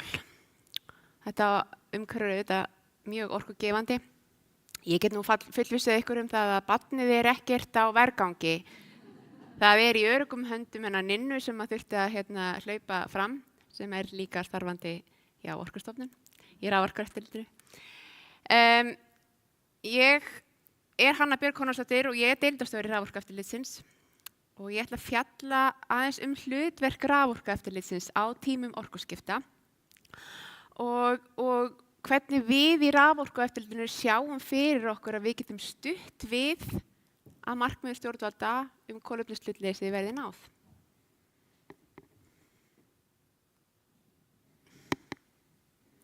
Ég held að það sé öllum ljós sem hér eru inni að orkumarkaðir standa á tímamótum, ákveðnum tímamótum, bæði hérna og á Íslandi og síðan í Evrópu. Orkukrísan í Evrópu, hún auðvitað breytti landslagi orkumála mjög mikið. Verð var afar hátt í Evrópu og atvinnulífið varð fyrir ákveðnum hnjaski og sömuleiðis auðvitað neytendur.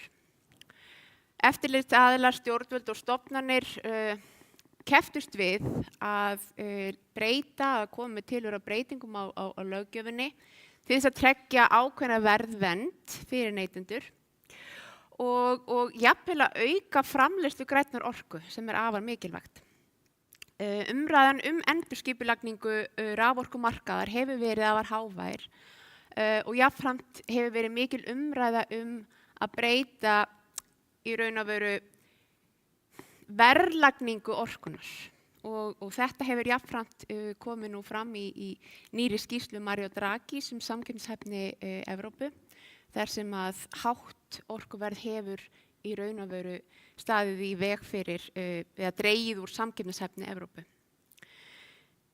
Orkumálin eru efnahagsmál og undirstaða hagsældar hér á landi sem víðar. Á sama tíma og Evrópa reiðir sig í of miklu mæli á dýrt innflutt jarðefnaeldsneyti höfum við verið að heyja okkar eigin orkustríð.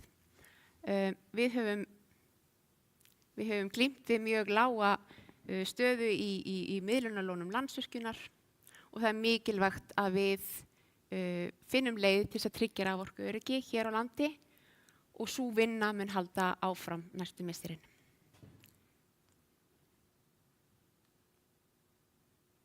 Að frumkvæði umhverfis-, orku- og loftslagsráðherra hefur verið ráðist í fjölmargar mikilvægar aðgerðir tengdum orkuskiptum, auknu orkuöryggi og framboði sem allar styðja á einn og annan hátt við baráttuna við loftslagsbreytingar. Við höfum verið að sjá að áhersla hefur verið lögð á vindorku og næst verður lögð áhersla á marka stefnum vindorku nýtingu hér á landi og jafnframt á hafi. Í apríl birtist skýrsla starfshóps bætta orkunýtni og ný tækifæri til orkuöflunar og þær tillögur sem birtast í þeirri skýrslu eru afar áhugaverðar en þær fela jafnframt í sér ákveðnar áskoranir sem orkukerfið okkar stendur frammi fyrir. Og í þessu sambandi þá geta ákvarðanir raforkueftirlitsins og starfsemi þess haft mikil áhrif sem stutt geta við orkuskiptin og við getum haft betri yfirsýn yfir þá þróun sem eiga sér stað í umhverfi orkumála og varða leiðina fram á við. Það er nauðsynlegt að aðlaga regluverkið að framtíðar orkukerfinu og það er mjög mikilvægt að fjarlæga allar mögulegar hindranir sem standa í vegi fyrir þeirri þróun. Það er nauðsynlegt að styðja við umbreytingar og að þær verði farsalar, leiði til sjálfbærs og stöðugs orkuframboðs sem áfram tryggir samkeppnishæfni íslensks samfélags. Það er nauðsynlegt að tryggja fullnægjandi innviðauppbyggingu í flutnings- og dreifikerfum og það er mikilvægt að fullnægjandi eftirlit sé með viðskiptavettvangi raforku sem í þróun og neytendum jafnframt verði gefið vald til þess að taka þátt í orkukerfi framtíðarinnar, verði svokallaðir virkir orkunotendur. Raforkueftirlitið hefur skilgreint 4 meginmarkmið sem öll eiga að styðja við orkuskipti og orkukerfi framtíðarinnar. Og ég ætla að nefna nokkuð dæmiverkefni sem við höfum verið að fara í og þetta er aðeins agnarlítið brot á þeim verkefnum sem við sinnum og sem betur fyrir að fæ ég tækifæri til að sleppa að ræða einstök ágreiningsefni eða kvartanir sem að okkur berast en eru þetta mjög stór þáttur í starfsemi raforkueftirlitsins. Eitt af meginmarkmiðum umbreytinga í Evrópulöggjöfinni felst í aukinni valdeflingu neytenda. Neytendur eru mikilvægir og geta verið mjög öflugir bandamenn í því að veita sveigjanleika, enda eru mikil tækifæri í bættri orkunýtni. Ef að neytendur geta dregið úr orkunotkun á álagstímum, nota orkuna þegar álag lítið og jafnvel framleitt orku til eigin nota eða inn á kerfið þegar þessi þörf. Tækninni hefur nefnilega fleygt fram. Við erum að sjá að sólarsellur eru jafnvel að vera raunhæfur kostur hér á landi og þá gegna og munu snjallmælar gegna mjög mikilvægu hlutverki. Raforkueftirlitið hefur unnið í samstarfi við Samorku, Rarik, Húsnæðis- og mannvirkjastofnun og Orkusetur að leiðbeiningum til þess að tengja tengingar eigin framleiðslu á dreifikerfi raforku. Þannig eru eigendur örvirkjana eldri til að tengja framleiðslu á dreifikerfið og má segja að þetta hafi verið ákveðin stór skref í því að styðja við neytendur og að þeir njóti góðs af umbreytingum í orkukerfinu. Það er mikilvægt að styðja við áframhaldandi gjaldskrárbreytingar hjá dreifiveitum til þess að hvetja til aukins sveigjanleika og jafnvel að gjaldskrár hvetji til álagsstýringar. Þetta er mikilvægt atriði. Undanfarin ár, eins og ég kom inn á áðan, þá hefur verið mjög krefjandi aðstæður uppi í raforkukerfinu okkar. Það sér ekki fyrir endan á þeirri stöðu eins og vinna mun halda áfram við að tryggja raforku í öryggi og hún verður í öndvegi á næstunni. En í allri þessari umræðu þá var ljóst að það skorti betri yfirsýn yfir stöðu mála. Það skorti betri yfirsýn fyrir almenning, stjórnvöld og síðan raforkufyrirtækin sjálf að sjá hver raunverulega búið að tryggja mikið magn af orku fyrir svo kallaða forgangsorkunotendur almenna markaðarins.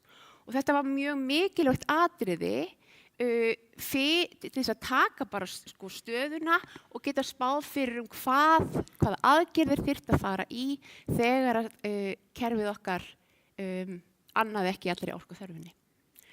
Og við höfum sem sagt farið í mjög mikla greiningavinnu safna gögnum á undanförnu og verið að birta góðar upplýsingar núna hver staðan er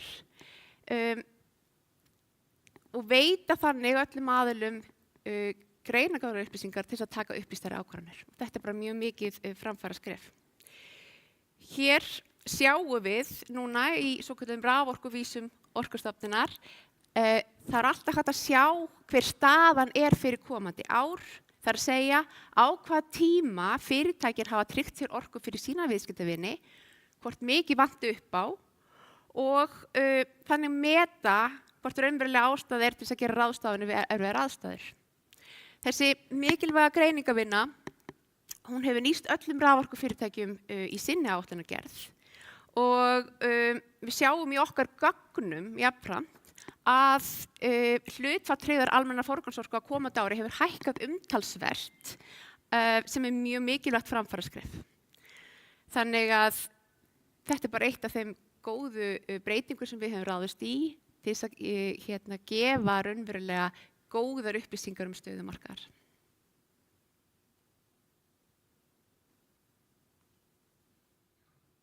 Skoða nú aðeins markmið fullnægjandi fjárfestingar í kerfum.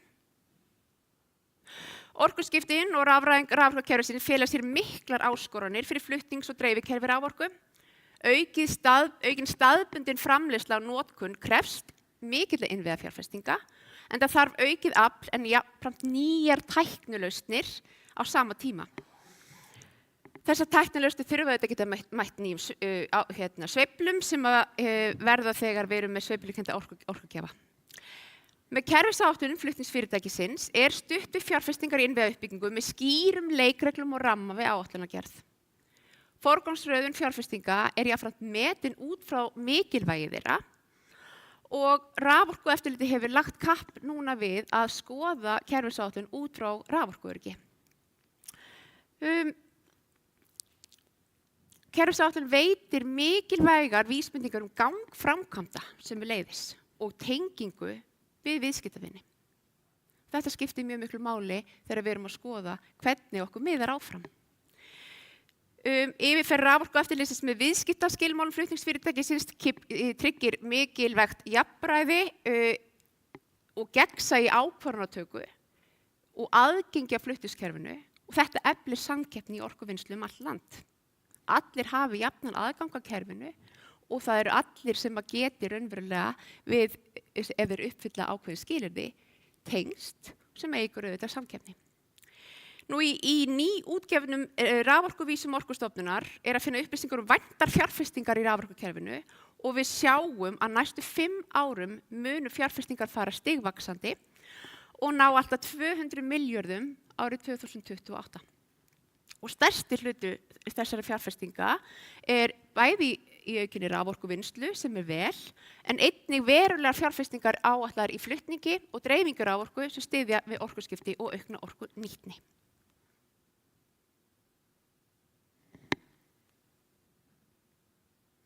Nú, eitt af 9 verkefnum sem að raforkueftirlitið hefur farið í að undanförnu er að safna upplýsingar fjárfestingar dreifiveitna. En það er fyrsta skrefið að meta stöðuna og varða leiðina fram á við. Á árinu 2023 var kallað eftir þessum upplýsingum frá dreifiveitum og það eru upplýsingar sem að varða snjallmæla væðingu, fjárfestingar áætlanir, markas- og kerfisgreiningar og mat á fyrirliggjandi áskorunum vegna álags og nýtingu sveigjanleikaþjónustu.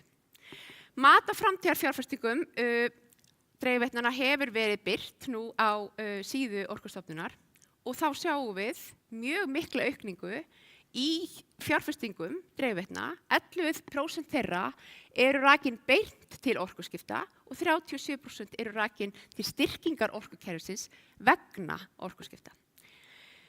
Þessi vinna hún veitir mjög mikla innsýn inn í starfsemi dreifiveitnanna, veitir jafnframt líka aðhald og þetta skiptir sölufyrirtæki raforku miklu máli, sérstaklega þeirra sem eru að ryðja sér til rúms á orkumarkaði.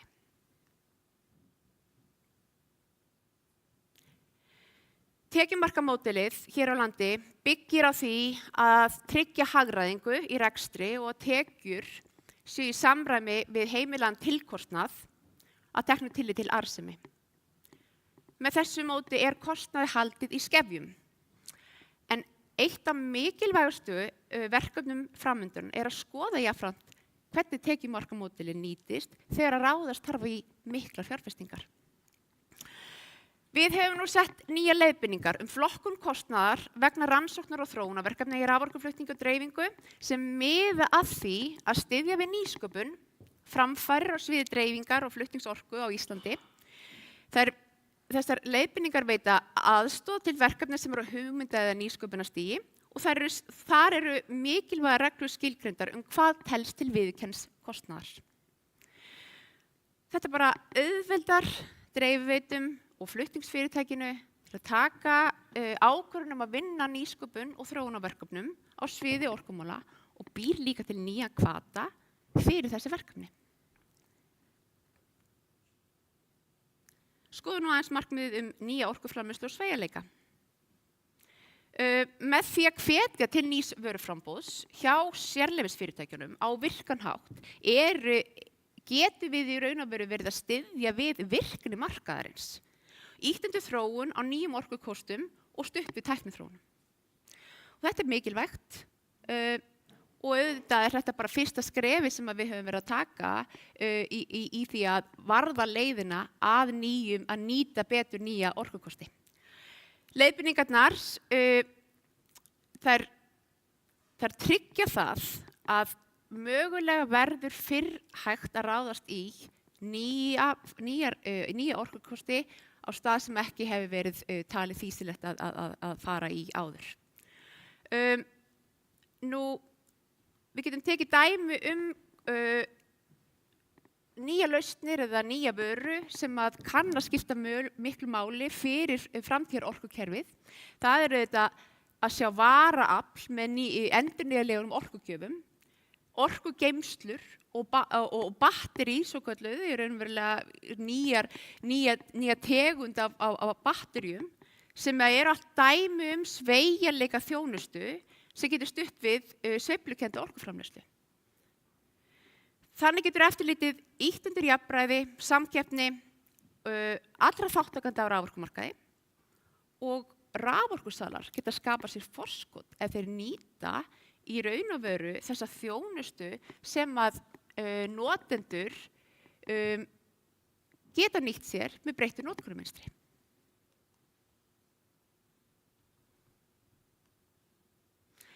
Við höfum nú veitt fyrsta leyfi sinnar tegundar, það er að segja leyfi til orkuendurnýtingar á glatvarma.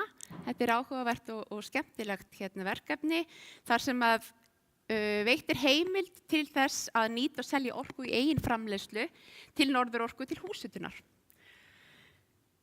Við verðum bara að fylgjast spennt með hvernig tiltekst. Þetta er auðvitað bara afar jákvætt verkefni og við að nýta raunverulega glatvarma til þess að í raun og veru til bættrar orkunýtni. Og við bara erum mjög spennt yfir þróuninni hér. Síðan en ekki síst er það markmiðið samkeppni og virkan orkumarkað. Megin tilgangur virks viðskiptavettvangs raforku er að tryggja virka samkeppni sem skila sér í hagkvæmasta raforkuverði til notenda. Þetta er megin markmiðið. Slíkur vettvangur á jafnframt að gefa skýr verðmerki, þannig að þegar orkuskortur er til staðar, þá hækkar verð sem lækkar sömuleiðis þegar ofgnótt er af raforku í kerfinu. Þannig gefur viðskiptavettvangur raforku skilaboð nauðsyn fjárfestinga sem á að tryggja raforkuframleiðslu þegar hennar er þörf. En þá þurfa markaðslögmálin að virka. Og það verður ekki gert án skýrra leikreglna slík viðskipti þar sem allir sitja við sama borð, spila sama leik eftir sömu reglum og fá á sama tíma nauðsynlegar upplýsingar sem geta haft áhrif á framboð og eftirspurn.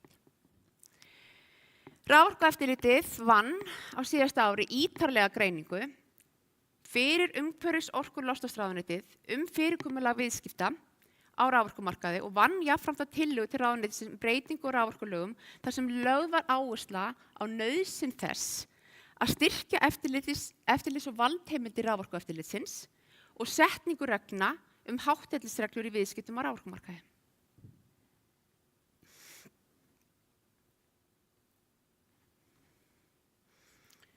Þetta allt saman mikilvægur þáttur í að efla gegnsæi og heilleika í viðskiptum á skipulegum vettvangi og jafnframt skipta stórbættar greiningar og gögn sem við höfum verið að birta máli fyrir virkan viðskiptavettvang og fyrir alla þáttakendur í virkum raforkumarkaði.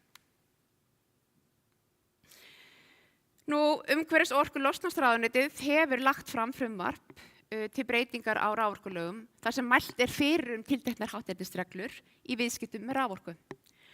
Og markmiðið að setja hátternisreglur til þess að auka gegnsæi og heilleika á heildsölumarkaði að evrópskri fyrirmynd, svokallaðar REMIT-reglugerð. Og þetta eru reglur sem tryggja gegnsæi og heilleika í verðmyndum og það að framboð og eftirspurn skapi skýr verðmerki og tryggi raforkuöryggi. Reglur sem þessar skapa traust í viðskiptum með raforku til hagsbóta fyrir neytendur. Þetta eru mikilvægar reglur og nauðsynlegar fyrir þá þróun sem eiga sér stað hér á landi, enda skiptir virt eftirlit mjög miklu máli til þess að leikreglur séu virtar. Ég hef farið yfir nokkuð verkefni sem unnin hafa verið til að styðja við framtíðar uppbyggingu íslenskra raforkumarkaðar. Við erum hins vegar bara rétt að byrja og í þessari mikilvægu og spennandi vegferð sem að framundan er. Ég ætla að skilja ykkur hérna eftir með þessa frábæru sviðsmynd sem að gervigreindin teiknaði fyrir mig á raforkumarkaði framtíðarinnar, hugsanlega í litlu sveitafélagi hér fyrir norðan sem að heitir mögulega Hrafnagil. Hvað mönnum finnst þessa sviðsmynd ekki til umræðu, en það ljóst að verkefnin sem framundan eru ærin og saman og í sameiningu þurfum við að móta framtíðarsýn fyrir íslenskt samfélag sem verður sjálfbært og velmegandi. Takk fyrir.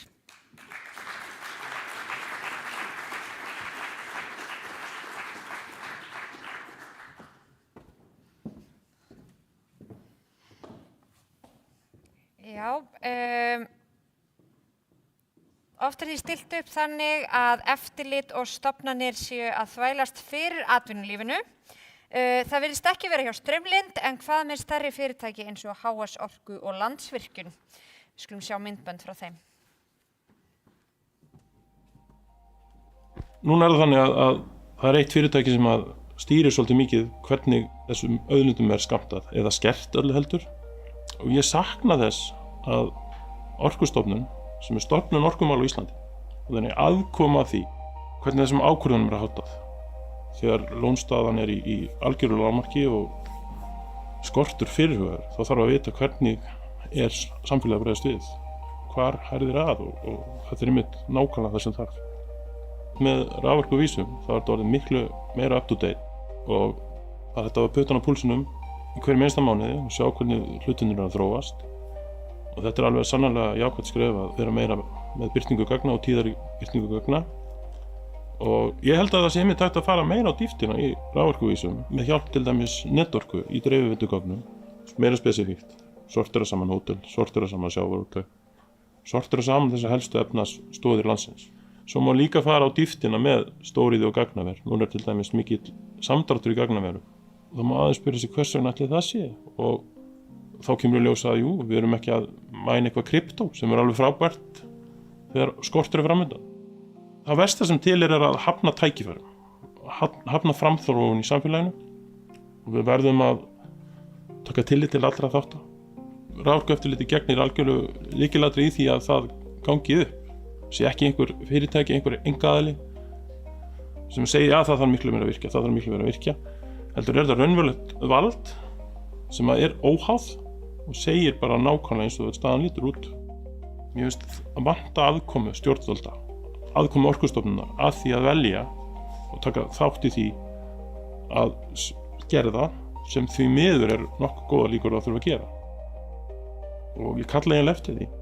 Breiðar aðkomu, meiri birtingu gagna, hvaða forsendur liggja fyrir hendi, hvað það sem að veldur því að þetta er svona en ekki hinsegin.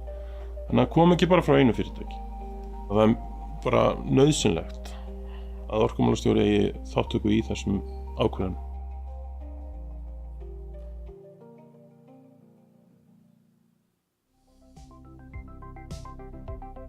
Við fylgjumst mjög náið með þróun raforkumála og einstökum atvinnugreinum og almenna markaðnum og fleira. Þannig að við lítum mikið til Raforkuspár Orkustofnunar og það var mikið framfara skref sem að Orkustofnun steig þegar að raforkuvísarnir voru birtir núna í vor og svo hefur þessu birtingun haldið áfram. Þannig að þetta er gríðarlega mikilvægt inn í okkar greiningar og okkar sýn hvernig málin að þróast. Þetta vinnur svolítið saman, bæði orkuspáin og svo raforkuvísarnir. Raforkuvísarnir gefa þá upplýsingar stöðu mála á undanförnum mánuðum á meðan að raforkuspáin gefur með framsýn. Þannig að þetta tvennt saman tengir svolítið raforkumálin fyrir okkur og við höfum verið að nýta þetta í okkar greiningum. Það er mikil gerjun í raforkumálum og það er bara margoft komið fram að það er mjög þröng staða sem við erum í. Þannig að öll birting gagna hjálpar til við umræðina og eru rosalega upplýsandi fyrir umræðina. Við þurfum við sem geiri og sem samfélag að ræða orkumálin meira og dýpra og það að geta byggt umræðina til dæmis á orkuspá Orkustofnunar hjálpar til. Og ég tala fyrir því að við orkufyrirtækin ættum að taka höndum saman og einfalda gagnaflæði og gagnauppsetningu og fá gagnagrunna til þess að tala saman við gagnagrunn Orkustofnunar og þannig auðvelda birtinguna, auðvelda Orkustofnunar að miðla upplýsingunum áfram. Það er hagur allra að gera það.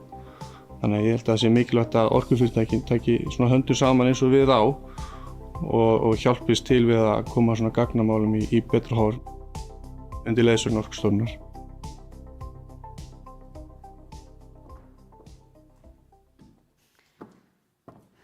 Já, ég vona bara að Þrándur og Jónas hafi sjálfir skilið hvað þeir varu að segja því ég skildi það ekki. En mér hefur verið sagt að maðurinn á bakvið það sem þeir voru að segja, þessi gögn, er Björn Arnar Hauksson, forstöðumaður gagna- og greiningarsviðs. Hann ætlar að koma og ok, þetta verður skemmtilegt. Hann er næstur á svið, ætlar að segja okkur frá hvernig nútímavæðing gagnamála orkugeirans, sjálfvirkni væðing gagnaöflunar og stafræn vegferð leyfisveitinga styðja við markmið orkustefnu Íslands. Góða skemmtun segi ég nú bara.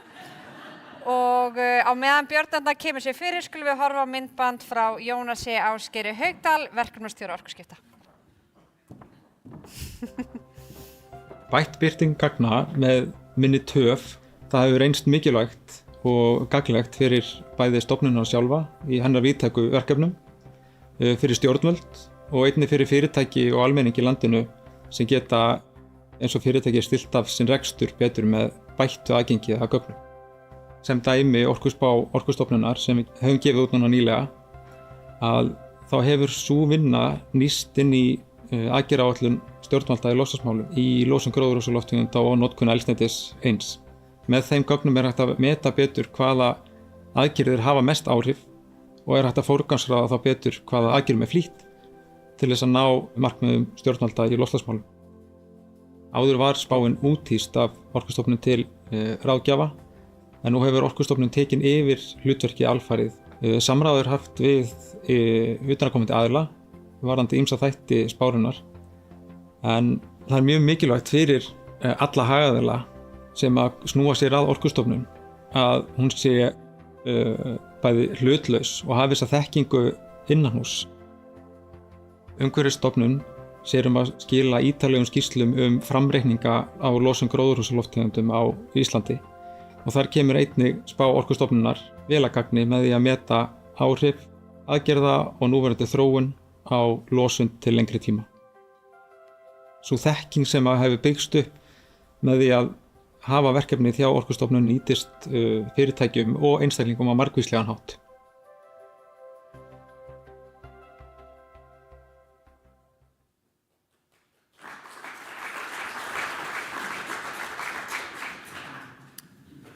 Sælverið, Björn heiti ég er í greiningum og gagnamálum og er í raforkueftirlitinu.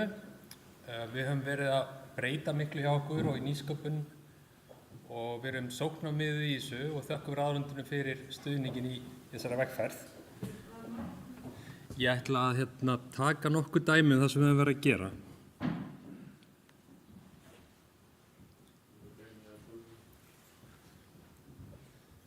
Hérna eru 8 dæmi verkefni sem við kláruðum á síðastliðnu ári. Þetta er jarðhita á yfirborði, ný vefsíða, dreifiveitusvæði, orkuskiptagögn, raforkuöryggisgögn, leyfisveitingagögn, borholugögn jarðhita á nytjavatn og orkuöflunargögn. Jarðhita á yfirborði, við höfum búið til nýtt kerfi til að flokka allan jarðhita á yfirborði og við munum birta núna næstu vikum miklu meira upplýsingar þennan jarðhita heldur en hefur verið gert áður. Dreifiveitusvæði, við teiknum það upp fyrir raforku og hitaveitu, það er líka verið birt núna og hefur ekki verið gert svona áður með heildstæðum hætti. Núna í morgun þá vorum við að birta fyrst skipti mánaðarleg olíugögn og Sigurður mun tala meira það eftir. Við höfum verið að birta raforkuvísuna sem var fjallað í myndböndurum á undan og við höfum búið til leyfamælaborð þar sem við mælum ítarlega öll skrefin í leyfaveitingum í samstarfi við Kristjáni sem hann fjallaði áðan.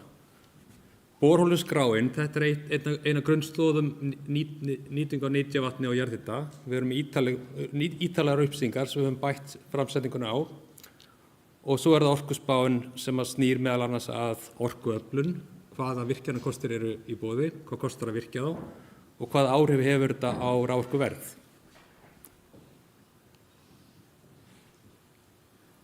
Við fáum það bil 250.000 síðufléttingar á ári á vefsíðun okkar. Þannig að það er mikilvægt að upplýsingarnar séu aðgengilegar og séu auðvelt að finna þær. Og með nýrri vefsíðu hefur þetta stórbatnað en við eigum ennþá mjög mikið inni og munum halda áfram að laga framsetninguna á vefsíðunni.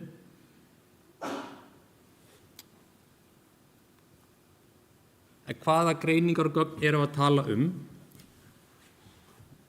Við erum búin að stórbæta stöðuna í raforku og jarðhita, raforku og eldsneytis og orkuskiptagögnum og greiningum. Við erum búin að bæta við meiri greiningum varðandi vett til dæmis og varðandi virkni aðgerðaráætlunar í loftslagsmálum, meta hvað aðgerðirnar hafa áhrif. Og það er alltaf einfaldast er að lesa það sem maður sér í fjölmiðlum, en það fer miklu meiri vinna í að geta metið hagkvæmni einstakra aðgerða, forgangsröðun, áhættugreina og sjá heildarhagsmuni þess sem við erum að horfa til. Það má kannski skipta þessu í 8 skref. Fyrsta skrefið er að taka saman sögulega tölur og birta þær. Næsta skrefið er að skoða sviðsmyndir eftirspurn. Og við höfum verið svolítið mikið í þessum skrefum, en það þarf að fara miklu lengra af því það er bara blasir við nýr heimur í orkumálum og þurfum að greina framboð, hvað er líklegt að verði framboð og hvað kostar það og hvað verður það mikið og við getum unnið út frá því verðspá og þá getum við borið saman við alþjóðlega samkeppni og við getum skoða áhrifina iðnað og orkuskipti og svo getum við líka greint nánari gögn og áhættu sem tengist ákvörðunum. Hvað er jöfnunarkostnaður? Þetta er eitt af því sem hefur verið mikið í umræðinu undanfarna mánuði og að hluta til út frá orkuspá sem við höfum birt. Þessi mynd sýnir dæmigerðan kostnað við að framleiða mismunandi tegundir orku. Jarðhiti og vatnsorka er alla jafna ódýrust. Þessi mynd er að sýna fyrir ný verkefni, þannig að það er alveg til eldri verkefni sem er með lægri kostnað en þetta. Þannig að við sjáum skiptingu upp í fjárfestingarkostnað, rekstrakostnað og þessi svokallaða jöfnunarkostnaður. Jöfnunarkostnaður er sem sagt afslátturinn sem þarf að gefa þegar orka er breytileg og liggur ekki fyrir hvað verður mikið framleitt og hverju stundu. Til samanburðar þá sjáum við appisnugulu, þá er svona lægra verðið sem er núna í boði fyrir stórnotendur á Íslandi og þetta er í krónum á kílóvattstund og einnig sjáum við dæmigert verð sem að gagnaver í Noregi borgar. Og það sem sagt skipt í breytilega orku sem appelsínugulur og svo jöfnunarhlutinn. Og þið sjáu að vindorka á Íslandi, hún getur verið mjög hagkvæm ef að framkvæmdi ganga vel og vindgæði eru góð á þeim stað sem að vindorki er reist. Og svo getur birtuorka, það neðsta, það getur verið mjög hagkvæmt, sérstaklega eru rétti hvatar til staðar í dreifbýli. Það getur birtuorka og sólorka getur verið hagkvæmt.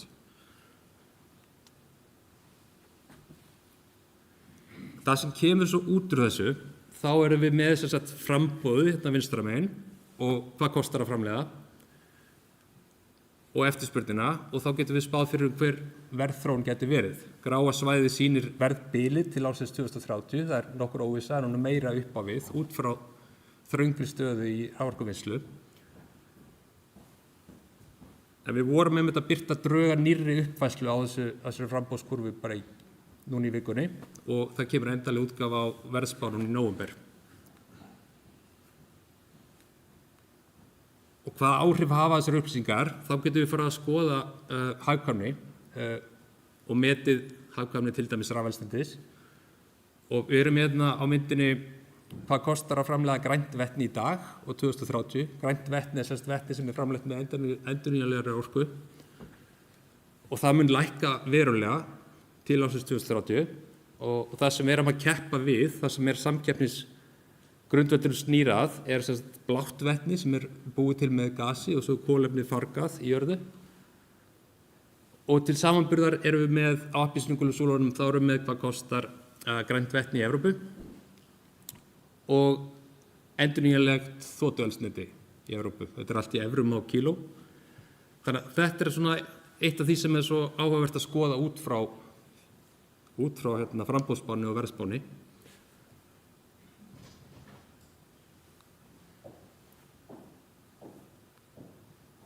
En hvernig forgangsröðum tímanum okkar, við erum verið að skoða í hvað við setjum tíman í greiningum á gagnavinnslu. Við erum með góðar upplýsingar á það og við teljum að sé veruleg tækifæri til að bæta skilvirkni og hagnýtingu gagnanna. Og eins og Jónas nefndi í myndbandinu áðan, þá teljum við að við erum með eiginlega draum og hann er alveg geranlegur en það er mögulegt að jafnvel verði mikilvæg gögn birt innan 7 daga. Það ætti að vera hægt, eins og Jónas sagði, með góðu samstarfi milli Hagstofunnar, orkufyrirtækja, netorku og betri gagnagrunna, þá ætti þetta að vera mögulegt að ná þessu næsta árum. Það hefur oft þurft að bíða í 10-22 mánuði eftir gögnum. Og við erum með ýmislegt að döfunni á næstu mánuðum. Við erum að fara að birta orkuspárna í nóvember. Við vorum að birta mánuðlega gögn um olíu. Jarðhitagögnin er að birtast líka núna á næstu vikum. Og svo verða raforkuvísarnir áfram að lágmarki ársfjórðungslega. Að lokum, þá bara að klára þetta með mynd úr Eyjafirði, Kalsárdalur, einn fallegasti dalur landsins. Takk fyrir.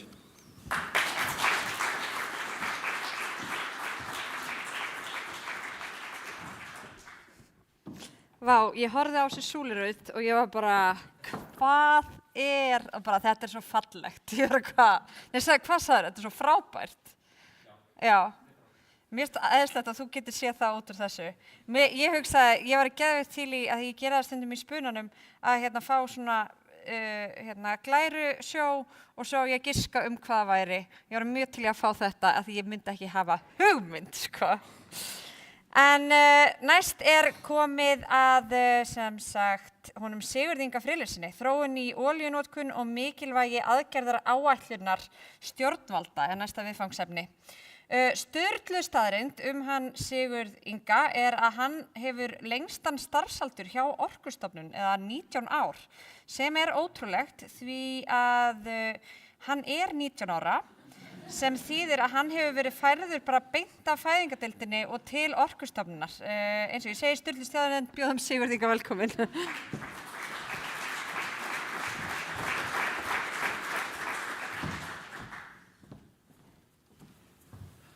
Já, komið þið sæl.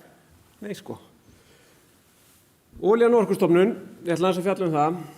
Ég er ekki að fara að fjalla harmsögu Drekasvæðisins ef einhver mann eftir því. en það var nú líka orkustofnunarverkefni því ég byrjaði fyrst fyrir 100 árum, sem var komst inn á. Ég búinn að vera á þessari stofnun mjög lengi, sumir segja alltaf lengi, en ég gefst aldrei upp. Ég ætla aðeins að fara í, þetta svolítið svona gleymda mála, því það gríðarlega vinna unnin olíu á Orkustofnun. Og okkar með þetta alveg gríðarlega mikilvæg. Og svona, bara til þess að setja aðeins fram að við erum að vinna eftir skýrri stefnu stjórnvalda og alþjóðaskuldbindingum. Það engin önnur meining á baku vinnu okkar. Við erum bara hlutlausir embættismenn að reyna að vinna vinnun okkar út frá sérfræðiþekkingu. En það svo mikilvægt að það sé til staðar apparat sem hlutlaus aðili miðlar óháðum upplýsingum í svona megabyltingu eins og við erum að vinna núna í orkuskipti. Það eru svo margir þræðir sem þýðir það eru margir hagsmunaaðilar með mismunandi hagsmuni og þá þarf að vera til apparat eins og við sem að getum miðlað þessu svona áfram nokkuð óháð. Hvað gerum við? Það við sem erum að meta stöðuna. Hvað mikið olía notuð, hvar hún notuð, verð, hvernig hefur þetta þróast svo framvegis. Við skoðum og metum aðgerðamöguleika sem við finnum upp á eða lagt til fyrir okkur, þannig við metum áhrifin á þá, hvernig það hægt, óháð. Við komum með tillögur og vinnum með að útskýra hvað aðra tillögur frá öðrum, hvað áhrif það hefði, óháð, hlutlaust. Og svo endurmat. Hvernig gengur einhverjar aðgerðir? Hverju skiluðu þessu tölfræðilega var þetta virka, hvað virkaði ekki, hvað hefði getað virkað betur? Þetta gríðarlega mikilvægt. Og það hefur verið unnið grettistak í að miðla þessum gögnum fram hjá Orkustofnun. Að þetta verið því Steini, þessu gröfin sem getur leikið þarna geta menn séð að miðlæsturbyggsanum við getum tekið þessar upplýstu ákvarðanir. Og þess vegna svo gott að við höfum þetta sterka 5 manna teymi í þessu olíu tölfræði. Nei, við erum reyndar ekki með 5 manna teymi. Við erum með einn olíusérfræðinginn sem þið sáðu áðan, sem búin að vera gríðarlega duglegur að vinna með þessu gögn. Þetta eru mikilvægastu gögnin, þetta grunngögnin þegar kemur að orkuskiptum. Þetta eru líka grunngögnin þegar kemur að tölfræði loftslagsmála. Og hann búin að vera ótrúlega Jónas G. duglegur í þessu. Reyndar búin að vera líka duglegur eitthvað spott undanfarið og þess vegna hefur svona eitt og eitt fæðingarorlof aðeins hægt á í teyminu, honum. Þannig að við höfum samt reynt að vinna með þessu. Það sem við gerum líka, við erum annað apparat sem heitir Orkustofnunar, að sem Eyrún yfirmaður að miðla þessum kannski til almennings. Hvernig virkar þetta á mannamáli?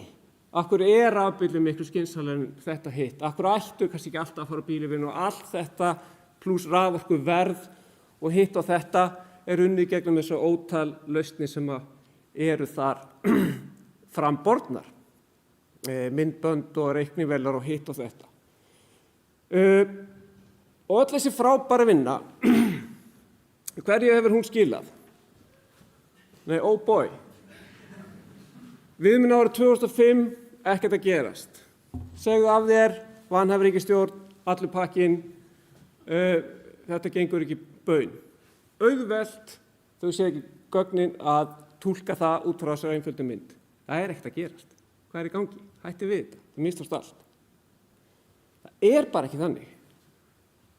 Málið að þegar við rýnum þessi gögnum og tengjum við annað, þá ýmislegt annað í gangi frá 2005. Íbúum á Íslandi fjölgar bara eins og kanínum í Kjarnaskógi. Og ekki nú starfsmaður olíudeildarinnar okkar að hjálpa til við það. Þetta þýðir auðvitað að við erum að glíma við alveg gríðarlega mikla og aukna þörf fyrir orku í vegasamgöngum. Það vita allir sem að keyra klukkan 8 í Ártúnsbrekku að umferðin hefur aukist. 100.000 fleiri bílar síðan 2005. Þetta bara graf frá Vegagerðinni þetta viðmiðunarár. Þetta 65% aukning á umferð. Þannig að málið að það hefur ýmislegt verið gert í vegasamgöngum í gegnum tíðina. Því ég er búin að vinna svo lengi, veit ég það. Gríðarlega mikilvæg aðgerðir í gegnum tíðina, ekkert að setja árin á, þannig að þú veist að bara alla ríkisstjórnir undanfarna ára geta montað sig. Innflutningsgjöld bifreiðatengdur orkulosun, við losun gróðurhúsalofttegunda, unnið í samvinnu við Orkustofnun. Kolefnisgjald, unnið í samvinnu við Orkustofnun. Ívilnanir kaup á rafbílum, unnið í samvinnu við Orkustofnun. Stuðningur uppstending hleðsluta, unnið í samvinnu við Orkustofnun, Orkusjóð. Kröfur íblöndur og stuðningur meta, unnið í samvinnu við Orkustofnun. Þið sá fyrsta græða að sagði, þetta virkar ekki baun. En málið að þetta hefur allt virkað og það sem meira að þetta eru tæki sem þetta virkja enn frekar. Að þetta eru stýritæki. Þannig ef áhrif hendi að keyra kraftinn í orkuskiptunum enn frekar upp, þá erum við búin að innleiða tæki sem þarf, það þarf bara að herða á þeim. Vegna þess að þetta raunin. Þetta olíutonn á hvert ökutæki. Það hefur minnkað. 40%. Þeir sem eru svona eitthvað í loftslagsmálum fatta þá að 40% þá hrekkur maður alltaf við að segja að við höfum náð markmiðum okkar í loftslagsmálum varðandi olíu sem langstæðsti ef við útilokum vöxtinn. 40% minnkun á ökutæki og reyndar meira í olíunotkun. Þetta eru 100 milljón lítrar. Þessar aðgerðir sem ég sýndi ykkur á sem við höfum metið að sé áhrif þeirra minni olíunotkun en annars hefðu orðið. 100 milljón lítrar á ári. Staðan hefði getað verið enn verri. Það var varnarsigur eins og lélegur íslenskur knattspyrnuþjálfari myndi orða það. Hérna þetta krútt, uppáhaldið mitt, olíutunna, 159 lítrar af ósjálfbæru, erlendu, loftslagsbreytandi, mengandi, gjaldeyriseyðandi olíu. Þetta að flytja inn í massavís. Þetta eru orkuskiptin. Nú ekki að tala allar aðgerðirnar, heldur bara orkuskiptin í vegasamgöngum. Það eru 55.000 bílar núna á Íslandi sem ganga að hluta til öllu leyti fyrir íslenskri hreinni orku. Án þeirra væru að flytja inn 750 tunnur á dag meira en við gerum. Þetta eru 750 tonn af orkuöryggi sem við höfum fjárfest í þessu. Einhver sem hefði viljað að við varum að flytja inn þessar 750 tonnum meira á hverjum einasta degi. Nei. Þannig að þess vegna verðum við að gíra þetta eins upp og halda áfram að við höfum verið að gera vel. Mér sýnst allir að teljast tunnur. Þetta eru 750 tunnur. Ég var 3 vikum með þessa glæru. Einbeitaði bara að fyrirlesturinu. Það sem við erum að kynna núna og að kynnti inn á hann sem eitthvað demo að Jón Ásgeir, títtnefndur í fæðingarorlofinu, hefur unnið að ásamt öllu stoðteymi Orkustofnunar að núna erum við að raun og veru að fara að birta mánaðatölur á olíu. Nú birtum við mánaða, þú veist, núna olíutölurnar eiginlega verið beinni útsendingu. Þannig að það verður gríðarlega spennandi að einhver svona mánaðagildi þetta er byrt og þá verður þetta að sjá hvernig staðan er í rauntíma. Erum við að standa okkur nógu vel? Og við sjáum strax, þó að aðrir hafa kannski sagt annað, við tökum bara hérna dæmis sem samgöngur á landi, að við erum aðeins undir að við erum að nota minna í fyrra. Orkuskiptin hefði mátt vera meira en sýnir þetta virkar og þetta er farið að slá á olíuna í vegasamgöngum. Og þarna er svo hægt að finna fyrir fiskiskip og eitt og annað.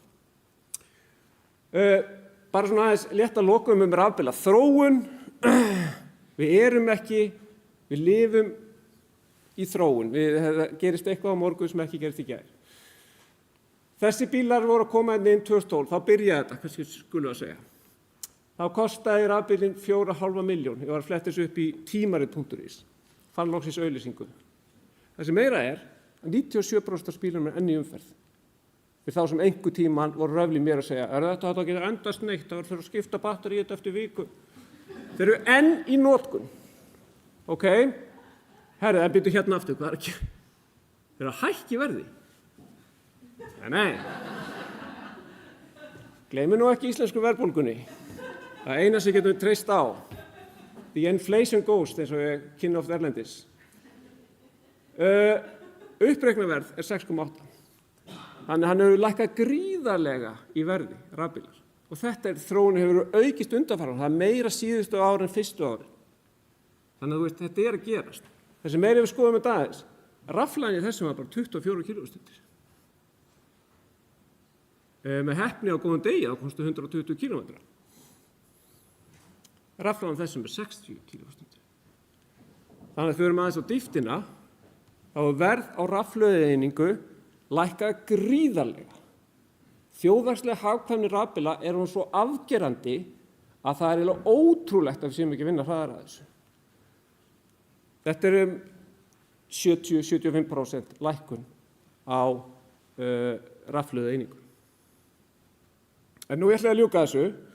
Ég ætla að kynna bara eitt verkefni sem við erum að vinna að og samhliða kaffinu að ráðherra kynnti í ríkisstjórn verkefni sem við vunnið saman, kynnti við ríkisstjórn dálítið langt síðan en við störtum þá og nú erum við að fara að lánsa þessu almennilega, að það að ríkið að fara að skipta út bílaflota sínum fyrir fyrirtæki og stofnanir, allt að ganga á undan. Við erum búin að fara í mikla greiningar með Heilbrigðisstofnun Norðurlands þar sem við mældum alla bíla og farið gegn alls konar greiningum að þetta sé hægt og ekkert til fyrirstöðu að það sé hægt að gera þetta í flokki fólksbíla og sendibíla að klára útskipti allar þessa bíla á vegu ríkisins fyrir 2030.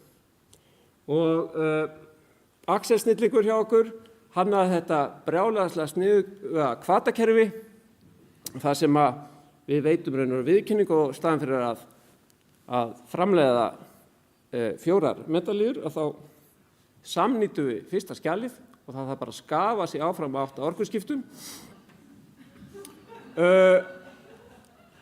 Og á endanum kemstu alla leið, þú fær bronstekki þegar 30% flotans komin á hreinorku og svo 60, 90 og svo 100% í platínuna. Og hérna fá nokkrir sem við búum viðurkenningu að taka við svona fyrstu skrefunu í þessu, sem komið mjög langt, Heilbrigðisstofnun Suðurnesja komið bara í platínu, ekkert mál afgreitt. Við erum með lögregluembætti á Vesturlandi sem líklega með erfiðustu, bílaaðstæður sem hægt að finna. Þeir að keyra allt Vesturland og þeir keyra 80% af sínum akstri á rafmagni. Ráðherra fær með sig að skafa því að stjórnarráðið gengi vel að Umbra heiti ég held í sem sér ráðherrabíla og aðra eru komnir í held ég jafnvel gull.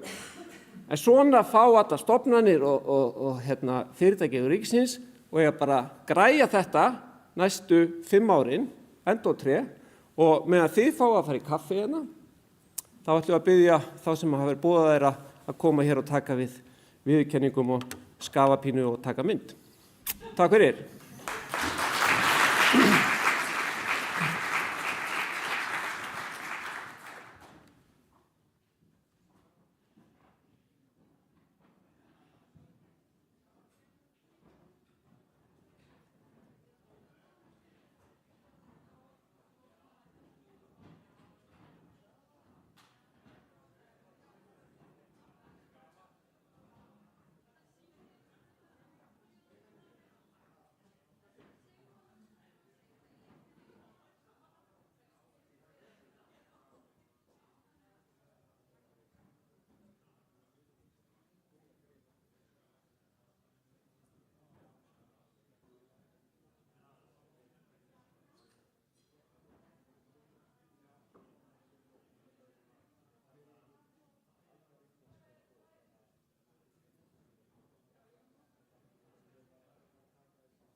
Jæja, við skulum byrja þetta.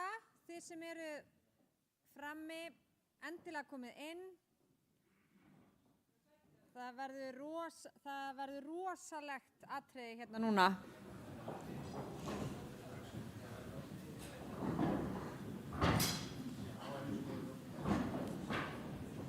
Ok, heyriði, góð kaka, góða makkarónur, gott kaffi og þá komið að rosalega atriðinu sem er pallborðsumræðan. That's right, það sem að er hægt að ræða alls konar skemmtilegt. Og ég ætla bara að bjóða bæjarstjóra Akureyrar, hana Ásthildi Sturludóttur, velkomna á svið.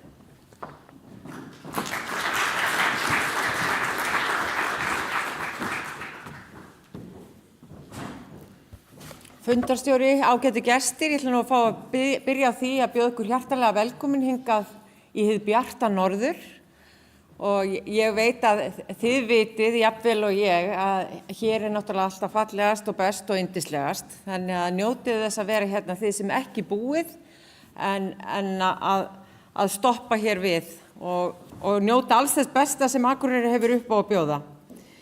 En við ætlum að vera hérna með pallborð í dag og ræða orkumál og ég var nú að hugsa það hérna þegar ég var að hlusta á erindin sem voru hérna áðan að það hefði nú margt breyst og Akureyri hefur nú tvöfaldast á síðastliðnum 50 árum og það eru 50 ár sem bát síðan að hitaveitan hér á Akureyri var tekin í notkun.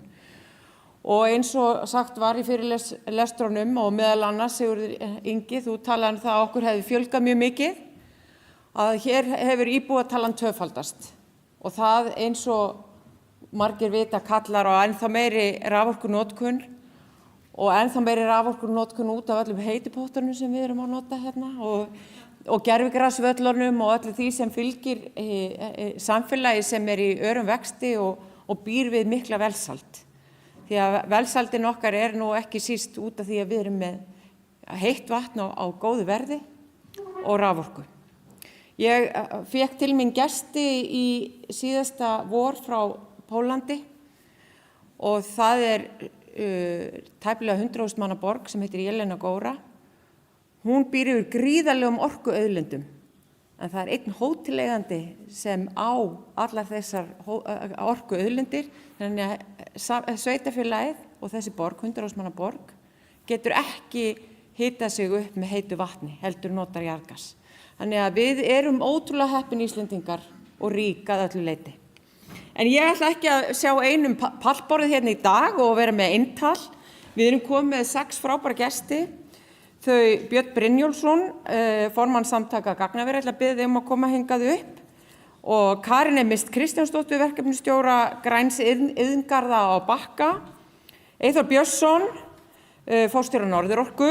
Birnu Bragadóttur, forstöðukonu Frumkvöðlaseturs og vísindamiðlunar Orkuveitunar, Hjalta Pál Ingólfsson og framkvæmdastjóra Georgs jarðhitaklassa og síðastan ekki síst Kjartan Sigurðsson sem framkvæmdastjóri skógabaðana hérna í bænum. Ég ætla að biðja þetta góða fólk hér að vera með svona stutta framsögu og svo ætlum við að vera með spurningar og í lokin kannski að vera með nokkra spurningar úr sal, þannig að þið kannski svona farið að taka mjög vel eftir. En ég ætla að byrja á Birni Brynjólfsssyni, eins og ég sagði áðan. Hann hefur formaður samtaka Gagnavera og hann ætlar að fjalla gagnaver og tækifæri þeirra í orkugeiranum. Viltu ekki bara sitja? Ertu tengdur? Þú ert ekki með míkrafón, komdu hérna upp. Já.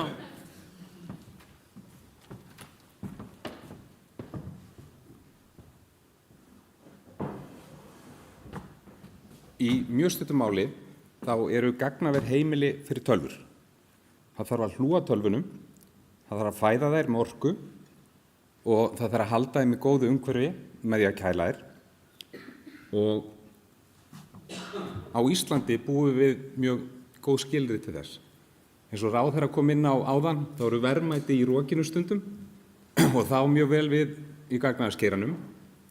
Þessi köldu sumur okkar og mildu vetur Þeir búa til frábær skilyrði til þess að reka tölvur allan ársins hring á mjög hagkvæman og kostnaðar lítinn máta, þar sem meiri parturinn af orkunni fyrir að knýja tölvurnar í keyrslu. Þetta þýðir að við erum samkeppnishæf en líka afskaplega umhverfisvæn og þetta er farið að telja meira og meira í dag og gerir okkur mjög samkeppnishæfan til lengri tíma sem gagnaver stað. Þetta kveikti okkar áhuga á gagnaverum. Við byrjum að byggja upp í kringu þetta og myndin sem þið sjáu hérna er til þess að gera nýleg af Blönduós gagnaverun okkar sem að við erum mjög stolt af, byggðum það með samfélaginu, byggt nánast allt af verktökum af svæðinu og síðan þá hefur verið rekið af frábæru fólki þaðan. Það sem mér persónulega finnst mjög áhugavert við gagnaverin, það er það að við getum flutt vörun okkar hvert sem er í heiminum á einu augnabliki. Það þýðir í rauninni það að kostnaðurinn og kolefnisfótsporið að vöru framleiðslunni er mjög lítið og þetta er mjög áhugavert að þið setjið þetta í samhengi við orkubalans til dæmis í Evrópu og líklegast áhugavert fyrir ykkur hérna. Þýskaland á mjög erfitt með að færa orku á milli staða en þeir eru samt að byggja risagagnaver í Frankfurt og halda því áfram.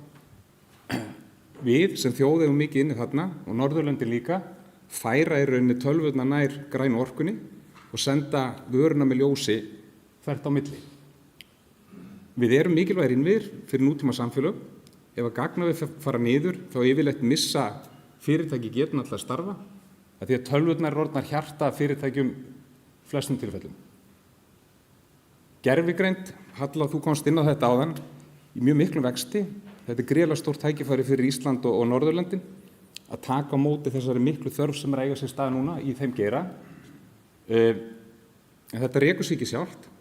Það er mikið af góðu fólki til að halda svona tölvum gangandi, gagnaverum gangandi og þetta höfum við þurft að byggja upp. Geirinn er orðinn svona cirka 10 ára á einhverjum skala og í millitíðinni höfum við farið úr því að vera að slíta barskónum yfir það að vera með geira sem getur staðið undir væntingum. Jákvæði þetta líka, þetta eru útflutningstekjur og gjaldeyristekjur sem að koma í þjóðarbúið af því sem við gerum. En kannski áhugavert fyrir ykkur sem eru hérna í dag að gagnaver geta verið mjög góður notandi fyrir orkukerfið. Við erum með framleiðslugetu yfirleitt í gagnaverunum vegna þess að við erum með þjóðhagslega mikilvæga innviði sem eru keyrandi. Þeir mega ekki fara niður, þannig að við byggjum varaafl og getum keyrt þetta varaafl inn ef að orkan dettur út. Við erum líka með orkugeymslu vegna þess að til þess að taka svona skammtíma högg í kerfunum þá þurfum við að vera með rafhlöður. Þetta býr til virði fyrir heildakerfið og leyfir okkur að keyra á móti sveiflum í því. Ég held að það séu spennandi tækifæri til lengri tíma í þessu hvað gagnaverin varðar. Við erum með sveigjanlega notkun. Í sumum tilfellum getum við hægt á vinnslu og þar með minnkað orkuþörfina og þetta talar held ég vel til erindis sem var hérna áðan varandi þessa hluti. Við getum haldið áfram að nýta kerfin betur og Glatvar með til dæmis einn af þeim þáttum sem við erum að skoða mjög mikið þessi dagana. Við erum til dæmis að vinna 10 megawatta gagnaver í Finnlandi núna og þar erum við að taka varma sem er í formi vökva og setja hann beint inn á veitukerfið á staðnum. Og fyrir þetta fá báðir aðilar benefit. Við fáum kulda tilbaka, veitukerfið fær hitann frá okkur. Þannig að það verður gaman að spjalla örugglega við marga hérna inni þessa þætti og þið megið endilega heyri í mér ef það eru spurningar hvað þessa hluti varðar. Takk fyrir.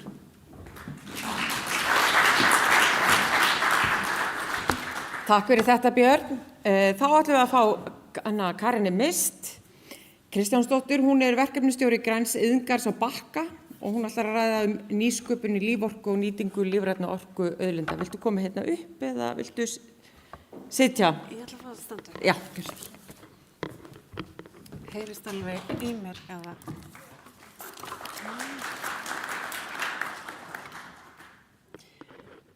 Já, hæ, ég er Karin Mist og bara takk fyrir að leyfa mér að vera með í dag.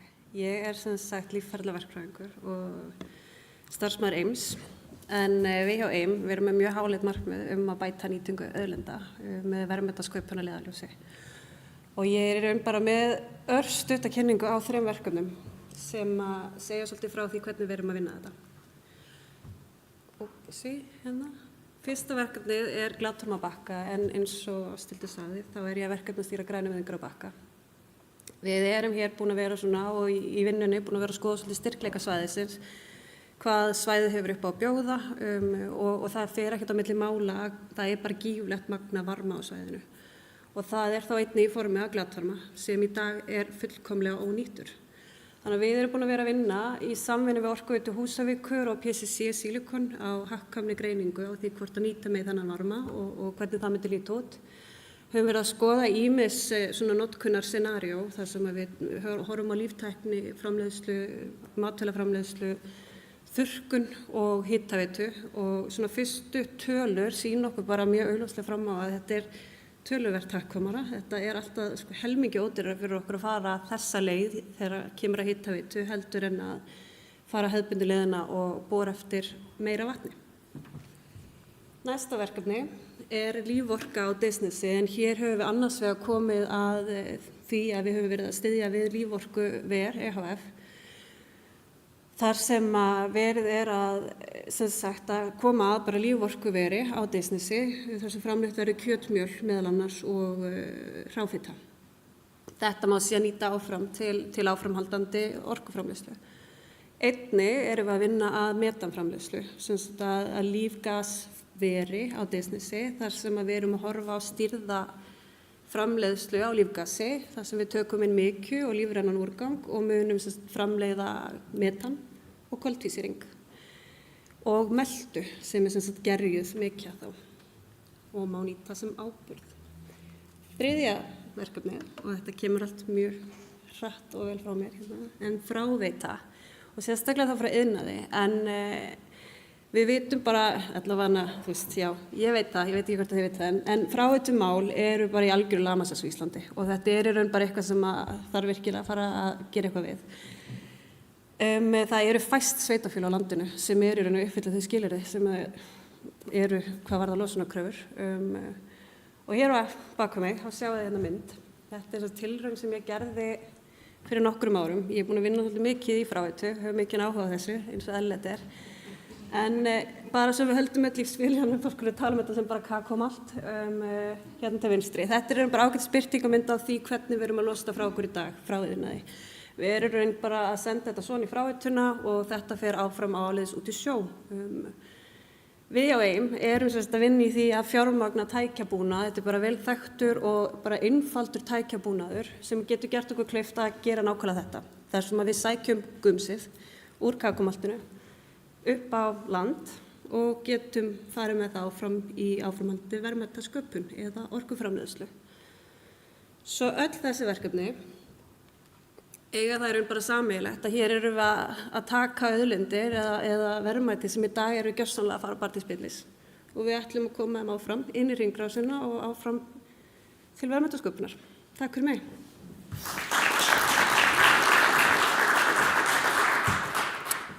Takk fyrir þetta, Karin. Þá er næstur Eyþór Björnsson, forstjóri Norðurorku og hann ætlar að fjalla nýtingu glatvarma.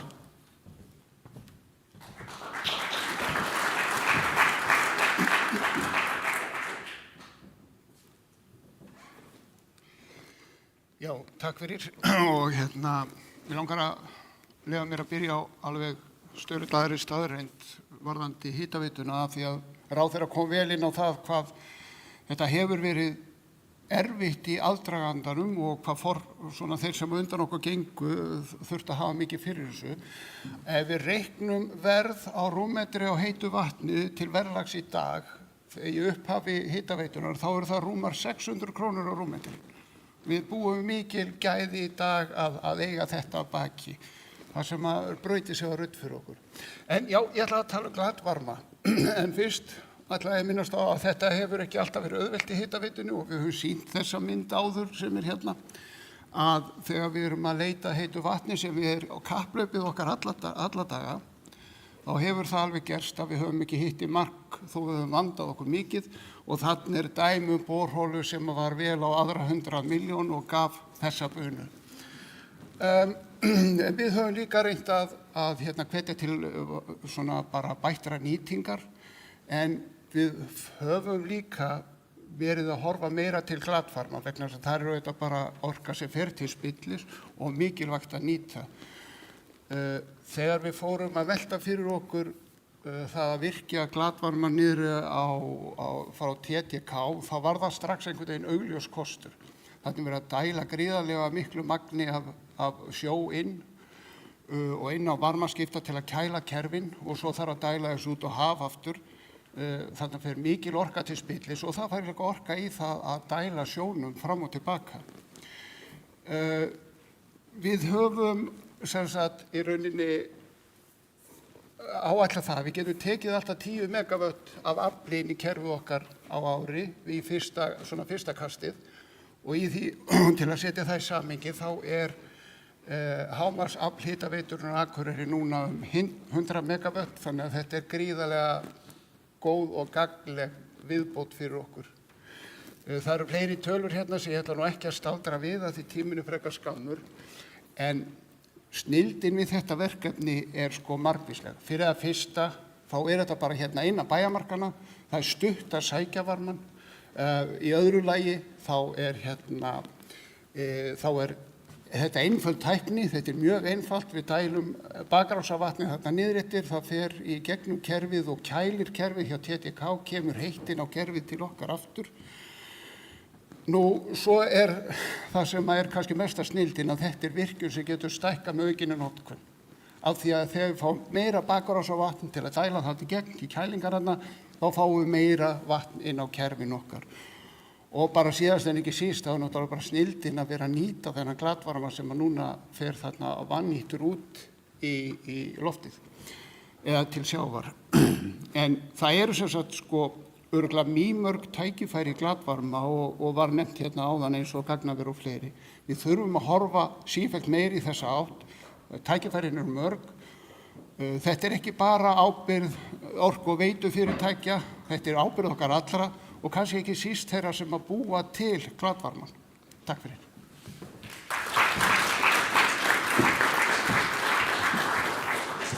Takk fyrir þetta. Það ýmislegt sem gerist svona eins lítil virkjun hérna innan bæjarmarkanna áður svo nokkur taki eftir því. En þá ætlum við að fá næst hana Birnu Bragadóttur, forstöðukonu Frumkvöðlaseturs og vísindamiðlunar Orkuveitunar. Hún ætlar að tala tækifæri kynslóða framtíðarinnar í orkugeiranum. Gjörðu svo vel, Birna.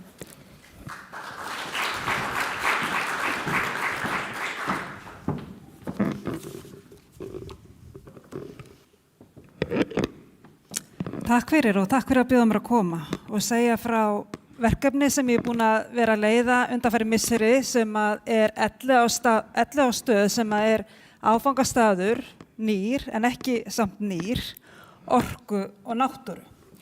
Og það sem að 11 stöði náttúrulega sjálf markaði tímamót í lífi okkar Reykvíkinga fyrir rúmum 100 árum síðan og þetta bara nátengt framfarasögu borgarinnar.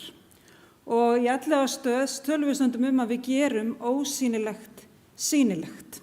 Þá erum við að tala veiturnar, við erum að tala þekkinguna, við erum að tala fólkið, við erum að tala orkuna og við erum að tala auðlindirnar og ég tala nú ekki nýsköpunina. Og eins og mörg orkufyrirtæki og veitufyrirtæki líka, við erum innviðafyrirtæki og nú bara komið tími til að gera þetta sýnilegt og sýna auðlindirnar.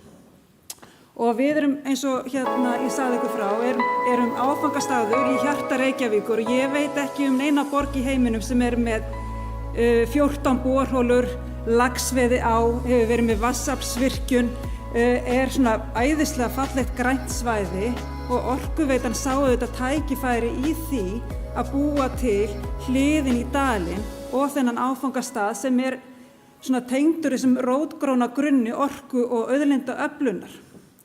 Og það var árið 2019 sem að svæði og húsakostur 11 stöðvar var ákveðið að það fengi nýtt hlutverk og hérna það sem að núna gefst gestum kostur á að fræðast og upplifa og njóta þess sem að hérna dalurinn býður upp á. Og við erum auðvitað með frábæra leið þarna í dalnum til þess að miðla tilgangi í orkuveitunum sem að vera aflvaki sjálfbærrar framtíðar. þar sem að þekking og saga og nýsköpun gerð sýnileg fyrir viðskiptavinum og gestum.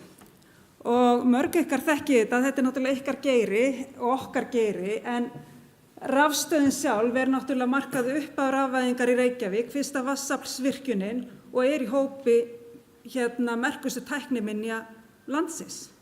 Svo eins og Halla Hrund kom inn á áðan, gufuborinn Dofri, verðmætasta vinnuvél Íslandssögunnar, hér sest í helgan stein, og þetta var frábært samstarfsverkefni Orkuveitunnar, HS Orku og Landsvirkjunar, og hér eru bara komið fyrstu orkuskiptin og önnur orkuskiptin.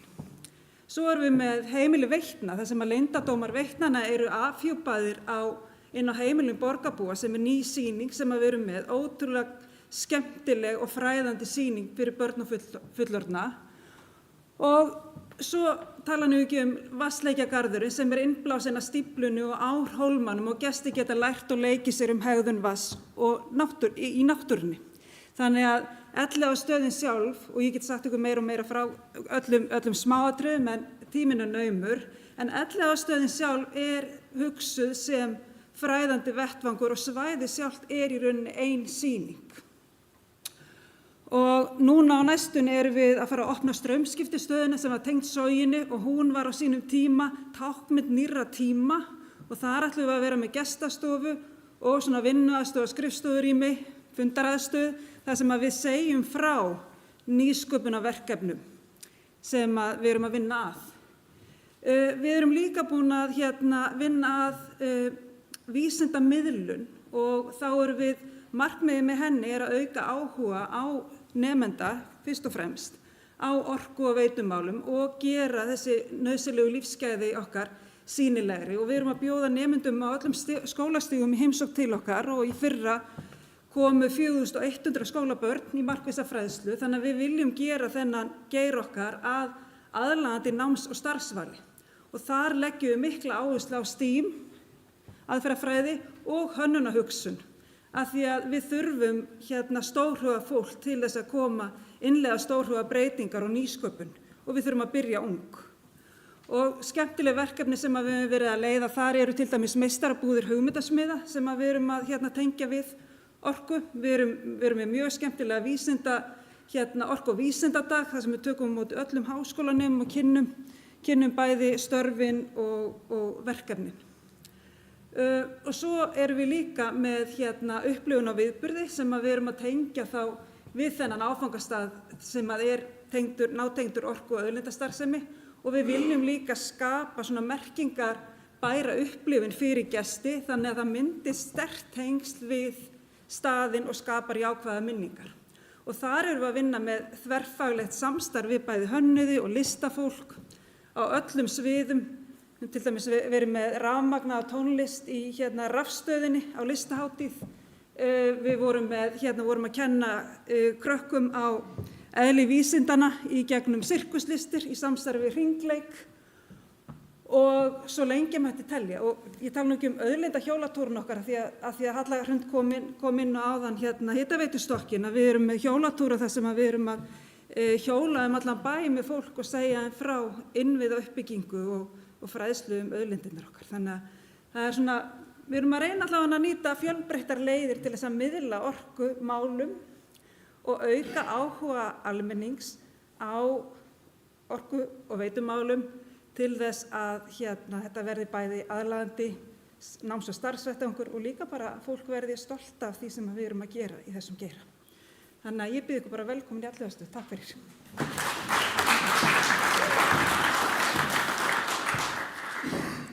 Takk fyrir þetta, Birna.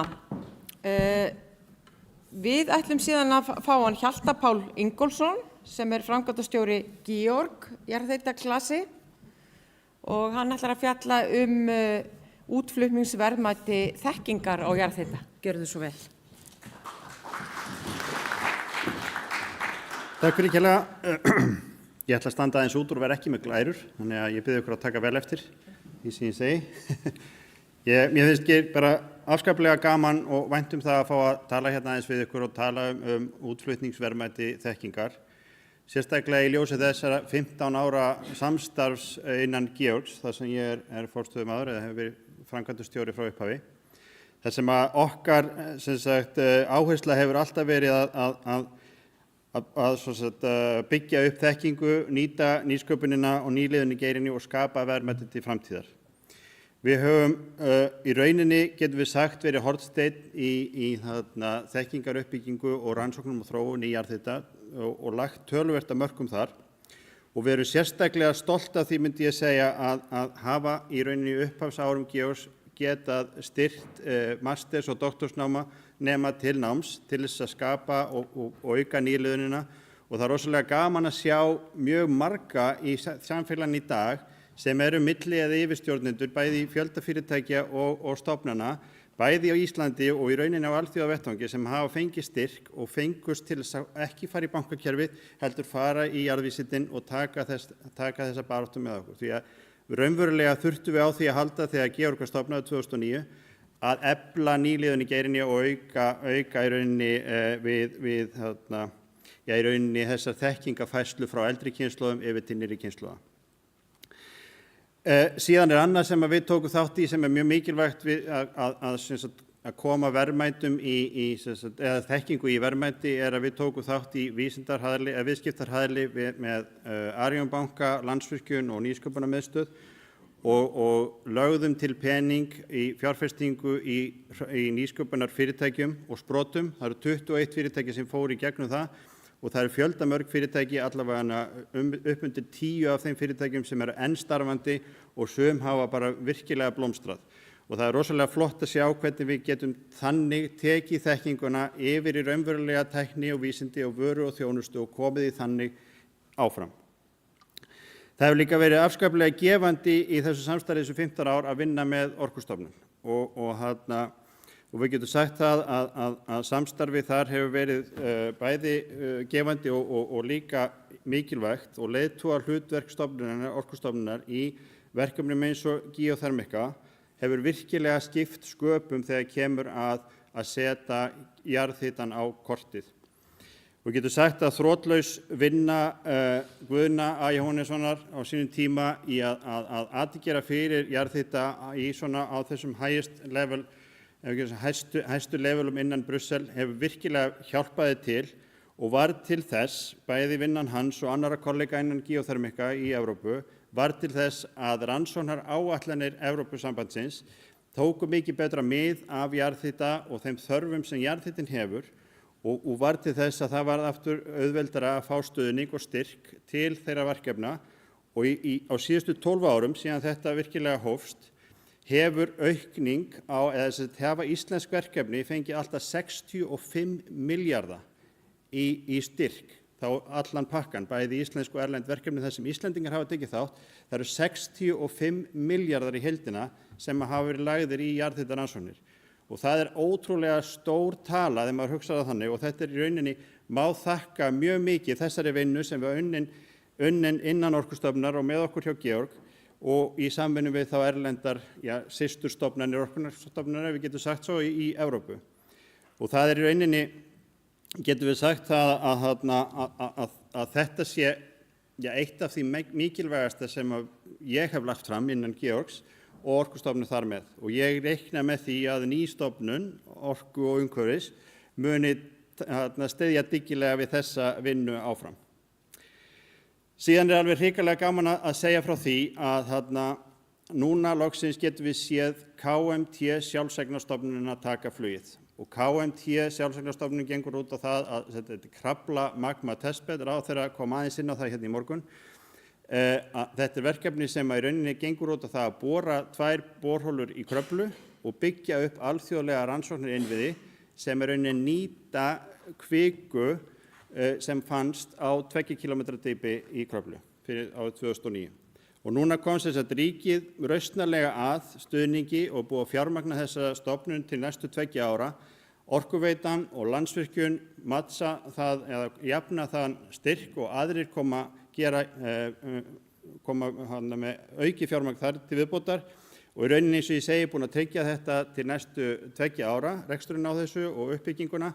Og þarna eru gríðarleg tækifæri fyrir okkur til þess að ekki bara viðhalda okkar forystu þegar kemur að ofurheitum jarðhitakerfum heldur líka bara auka í betur og búa til tækifæri til tækniþróunar og virkilega taka skrefið áfram. Og að lokum vil ég bara þakka aftur þetta samstarf, þetta gríðarlega mikilvægt og í rauninni getum við sagt að aðalmálið með að koma þekkingu áfram að búa til vöru, búa til þjónustu, búa til tæknilausnir sem við getum svo margfaldað og selt áfram. Þannig að ég hvet Geirann til þess að virkilega taka á því til framtíðar. Takk fyrir.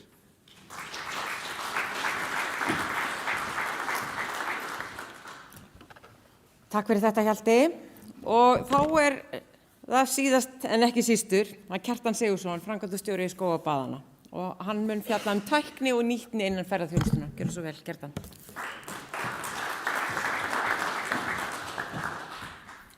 Bara komið öll sæl og bara virkilega gaman að fá að vera með ykkur í dag. Alveg gífurlega skemmtilegt að fylgjast með því sem fólk hefur verið að tala þetta gífurlega mikilvæga málefni sem orkan sem við eigum.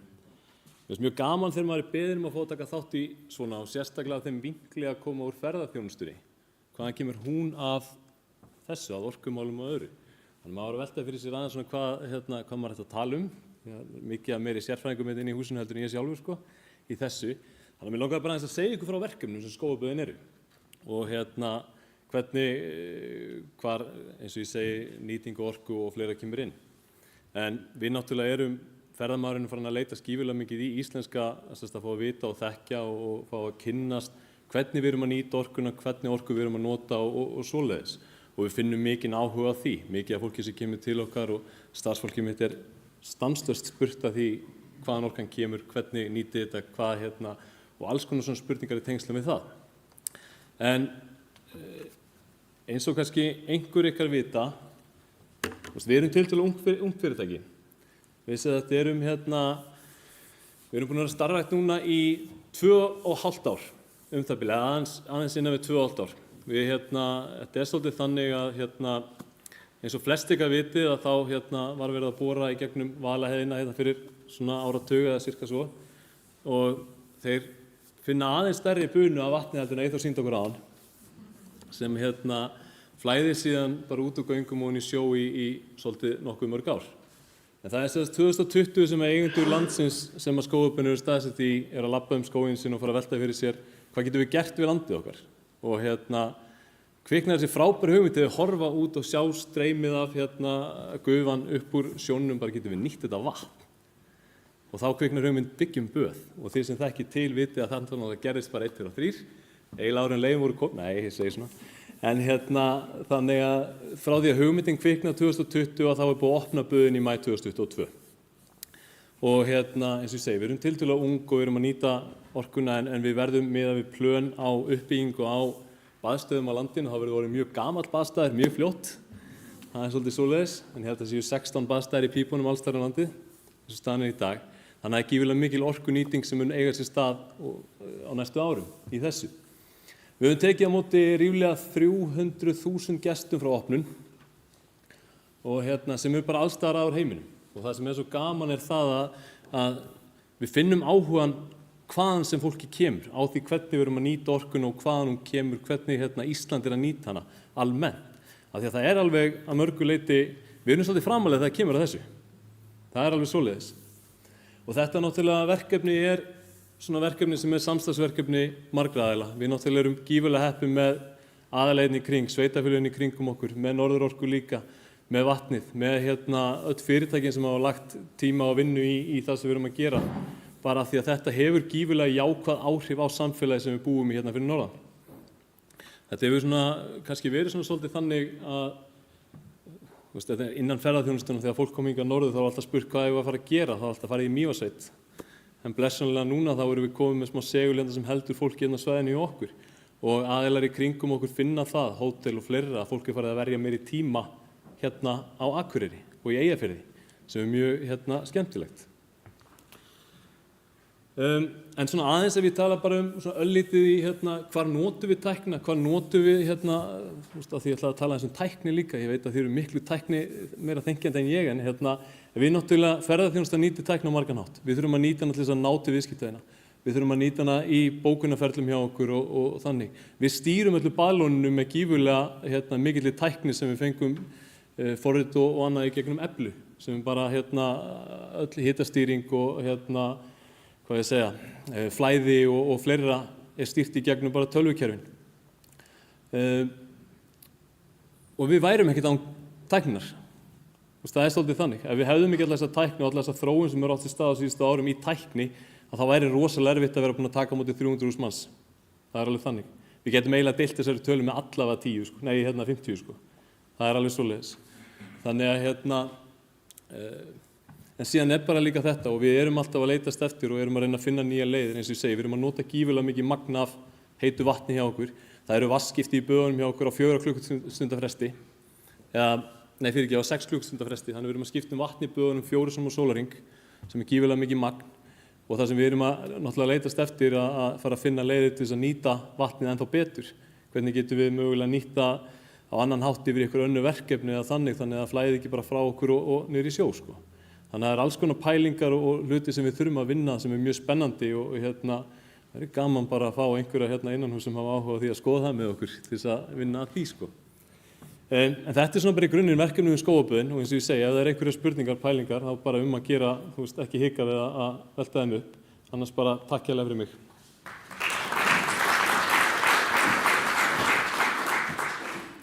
Takk fyrir þetta og takk fyrir þessar góðu framsögur, öll 6.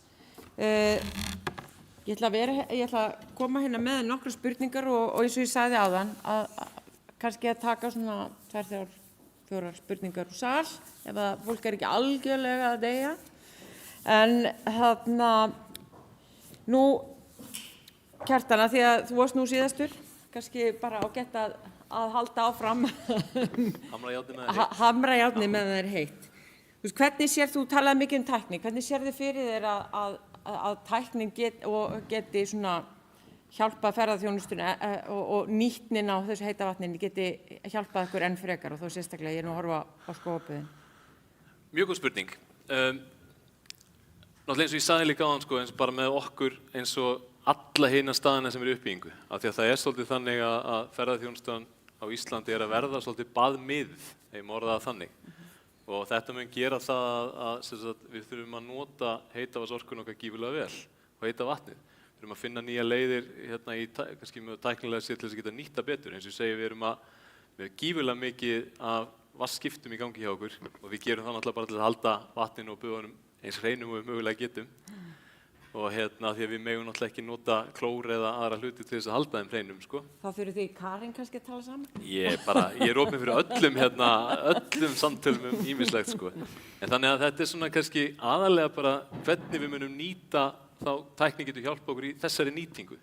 Af því að á einhverjum tímapunkti við þurfum að hugsa þetta þannig að þetta mögulega ekki óþrjótandi auðlind, sko. Þannig að hvernig getum við gert það verkum að við erum ekki að ofnótana, þegar maður orðaði það þannig. Af því að það alveg stundum þannig, þá þurfum við að horfa lengra fram í tíman heldur bara til morgundags, sko. Akkurat. Þetta helsta áhyggjuefnið á heimilinu mínu hjá 8 ára gamalli dóttur minni, að heita vatni klárist þannig að það verði ekki hægt að fara í sund. Já. Þannig að við þurfum að hugsa þessa hluti mjög vel. Algjörlega. En Hjalti, sko, þú nefndir óskaplega spennandi verkefni í lokin á þinni framsögu. Krafla. Já. Hvernig sérðu þetta auka verðmætið? Þú sagðir þetta væri gríðarlega spennandi fyrir þetta svæði og ég uppveðraðist öll. Hvernig sérðu þetta fyrir þér? Sko, Krafla magma testbed byggir náttúrulega á gömlum grunni, þar að segja ETTP-verkefninu, það sem fannst kvika. Menn ætluðu sér að bora niður á 4 km dýpi en lentu í kviku á 2 km. Eitthvað sem menn vissi ekki af, kvika sem var í rauninni ósýnileg á þeim tíma. Þannig þróaðist hugmyndina að nýta þetta tækifæri og búa til í rauninni meiri þekkingu í kringum þetta og það klárt að það að bora niður í kvikuna, þetta eitthvað sem við verðum að gera í fyrsta skipti bara ever í öllum heiminum.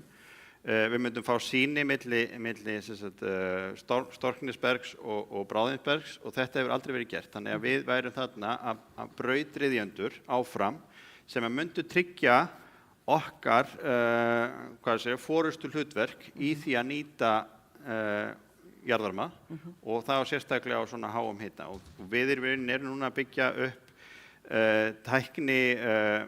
technical consortium getum við sagt, það er að segja tækni og þjónustufyrirtæki í olíu og iðnaðinum eru spennt fyrir því að taka þátt með okkar færustu sérfræðingum í að þróa tæknina áfram, búa til nýja lausnir og þarna geta bara opnast ótrúlega margir möguleikar. Þannig að við erum kannski að sjá ennþá bara stóran útflutningsiðnað, þannig að það er kannski einhyrningur í Mývatnssveitinni. Það nefnilega gæti alveg verið að það leynist einhyrningur í Mývatnssveitinni sem að virkilega getur svona opna dyr fyrir Ísland heilt yfir. Akkúrat.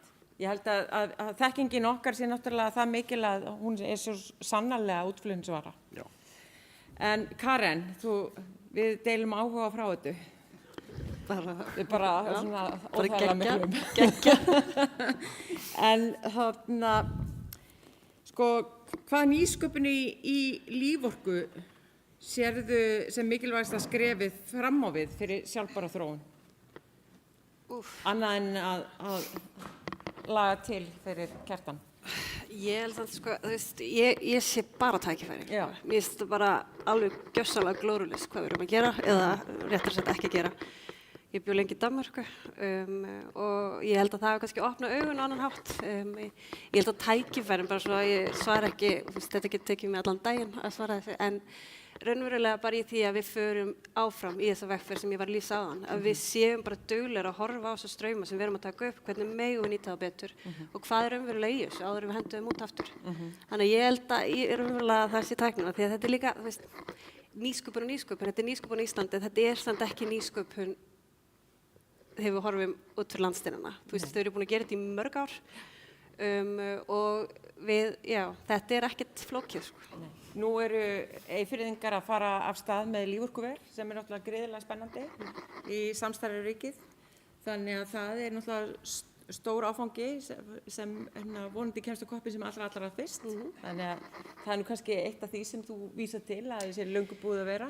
Það og einmitt svo mikið meira. Þetta er bara byrjunin, Það eru allavega mörg tækifæri hjá okkur. Allan daginn og bara einmitt í verðmætasköpun og ég held að það sé líka það, það er alveg eitt að horfa umhverfisáhrifina þegar ég er náttúrulega kannski brenn miklu leyti fyrir því en ég sé samt alveg líka peningahliðina og ég er alveg búin að gera mig grein fyrir því að vinna á Íslandi, þá snýst þetta rosa mikið það að við kannski horfum á peningahliðina og sýnum fólki fram á að þetta getur raunverulega skila hagnaði og ég held nefnilega að það séu tækifæri þar, fyrir fyrirtækin einmitt í staðinn fyrir að vera að sóa, að henda svo til sjó, að það eru svo mörg dæmi um þetta, það sem að við bara búum til raunveruleg verðmæti úr því sem að í dag er verið að glata. Takk fyrir þetta. Eyþór, þú sýndir okkur litla eða samt bara eiginlega svolítið stóra virkjun sem er að verða til hérna og er orðin til og er að komast á koppinn hjá okkur. Hvað tækifæri sérðu í glatvarmanum og eru ykkurar ógnanir eða hvað sérðu? Eigum við eitthvað inni í þessum geira? Ég held að við eigum bara gríðarlega mikið inn. Ógnanir, TTK-verkefnið er bara spennandi svona fyrsta verkefni og ógnanir í því er það að þetta er alþjóðlegt fyrirtæki og það getur bara tekið sig upp á farið, þannig að það er nú eina ógnanir sem ég séð þar. Við höfum nefnt hérna og var nefnt hérna, hvað það sem er hægt mögulega að virkja frá gagnaverum. Þar eigum við gríðarlega mikið af vannýttri orku, svo við nefnum þau, það er alls ekki það eina, en þetta er auðvitað svolítið stór glatvarma veitandi, ef maður orða það þannig. Þannig að við eigum mikið af tækifærum, en okkur vantar kannski svolítið meiri slagkraft í að rannsaka leiðir til þess að nýta það og nýta tækifæri. Kortleggja það hvað þetta liggur og hvað er hægt að grípa það og nýta það. Við höfum kannski verið í þeirri stöðu að vera ekki að það hefur ekki verið vöndun á raforku eða varma, þannig að við höfum kannski látið að vera að kortleggja þetta. Ertu sammála því? Já, ég held að það sem er að koma í baki okkur er það að við erum með mjög ódýra orku Þannig að við höfum ekki þurft, og við höfum átt nóg af þessu hingað til, að við höfum ekki þurft að leita ofan í allar skúffur að varma.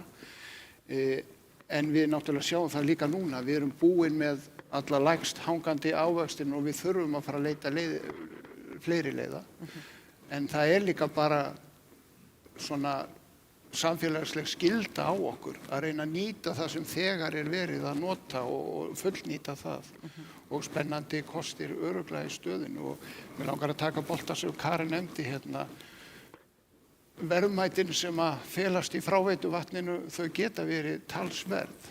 Og ef við náum að grípa þetta frá einstökum aðilum sem að setja mikið frá sér strax í upphafi, setja ekki út í allt fráveitukerfi, þá getur það verið heilmikil tækifæri og myndi létt á fráveitukerfinu sem að endanum myndi leiða til svona minni kostnaðar við fráveitu uppbyggingu. Akkurat. Það var nefnt hérna fyrr í dag varðandi notkun og gjaldskrár og hvernig er hægt að nýta þær við stýringu á nýtingu auðlindana. Nú erum við í risastóru verkefni Norðurorka að innleiða stafræna mæla og sem mun náttúrulega búið til fullt af tækifærum og í hvernig við getum stýrt nýtingun á auðlindunum. Þannig að það er fullt að gerast. Já, mikil tækifæri. Birna, nú þetta er stórkostlegur staður þannig upp í Elliðaárdal. Ég hef búin að koma þarna og þetta er alveg frábært og frábært fyrir uppfræðslu, fyrir unga sem aldna. Ég hefði jafn gaman af þessu og börnin sem voru með mér höfðu. Hvernig sér þú bara menntun og fræðslu til kynslóða framtíðarinnar varðandi bara orkumál í stóra samhenginu? Hvernig sér þetta fyrir sig? Heldur þetta að við getum náð í fleiri sem vita eitthvað orkugeirann og vilja starfa í hann eins og þú lýstir hérna áðan? Já, ég held að það séu rosalega tækifæri fyrir okkur til að auka áhuga fleiri á orkugeiranum heldur bara þeirra, karlstráka, unga strákra eða þeir sem eru í raungreinum eða tæknilega þenkjandi og tengja saman ólíka greinar, efla teymisvinnu, vera með áherslu á STEAM-greinar, kenna hönnunarhugsun og maður veit það líka að þegar maður blandar saman ólíku fólki að þá gerast oft töfrar og þetta er bara grunnurinn að allri nýsköpun. Og svo er þetta líka að þjálfa leiðtogafærni ungs fólks. Við viljum bara búa til stórhuga leiðtoga eins og við getum sagt svo skýra sögu af í Elliðaárstöð. Þar vorum við með fólk sem að 18 árs manna borg skildi kalla og allir voru í kotbúskap og allir lögðust á eitt þegar þið voru búin að rífa svolítið það hvar Elliðaárstöð átt að vera. Allir lögðust á eitt og komið þessari virkjun með öllu, með skóflu og fötu á 18 mánuðum og fengu kóng til sín og drottningu og gerðu þetta bara með bravúr og eins með hitaveituna, eins með vatnsveituna. Að við erum framsýn þjóð og við þurfum að segja þessar sögur og taka fleiri með okkur. Og það er það sem við viljum gera inn í Dal. Þess vegna erum við með þessa áherslu á nýsköpun og hönnunarhugsun, STEAM-greinar og það á líka að vera gaman. Þannig að þetta er eitt af því sem hægt er að gera. Og svo auðvitað erum við, eins og ég segi stundum að Elliðaárstöð er svona samfélagsleg nýsköpun líka. Þannig að við erum að þróa áfangastaðinn líka með fólki. Þannig að það er eitt af því sem að mér finnst það mikilvægt allavega núna. Svo kannski breytist það. Þetta er kannski líka það þetta eru auðlindir sem við tökum sem gefnar. Já.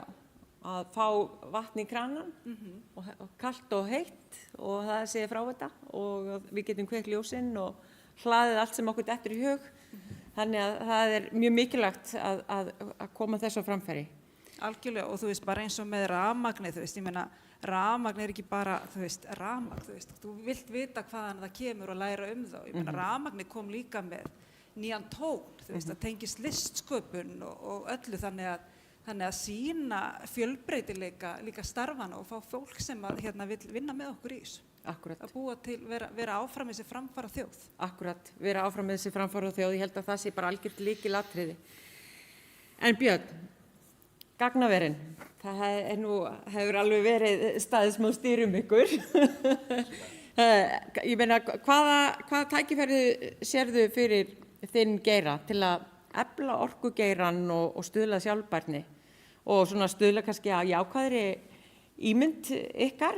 Ég er ekki að segja hún sé slæm, sko, en það hefur náttúrulega verið svona umræða sem hefur örugglega verið stundum svolítið þung fyrir ykkur. Ég held að það séu mörg tækifærin. Ég fór yfir nokkur áðan. Já, akkurat. En mér finnst svona mikið að jákvæðum hlutum líka gerast í umhverju núna. Og að rósa meðal annars fyrir gagnaframsetningun og þá vinnu sem er búin að eiga sér stað. Því að allt þetta hjálpar okkur við að nýta kerfin betur og kerfin okkar virðast bara öll vera komið nálægt mörkum. Við erum farin að sjá sundlaugar slökkt á þeim á veturnar í Reykjavík því að veitukerfið komið að mörkum. Raforkukerfið keyrir bæði á flutningshliðinni við mörk. Lónin eins og þau eru akkurat núna. Og þegar komin svona nálægt þessum mörkum þá skiptir svo miklu máli að vera með sveigjanleikann til staðar og vera með notendur sem geta brugðist við ástand og annað. Þar held ég að gagnaverin eigi mikið inni af því að þau eru með geymslugetu og eru með framleiðslugetu og svo þessa sveigjanlegu notkun. Og það er kannski punkturinn þinn með að það þurfi líka að horfa sko í fjárhagshliðina á þessu að bara svona sem samanburðardæmi að við erum að skoða þetta glatvarmaverkefni erlendis.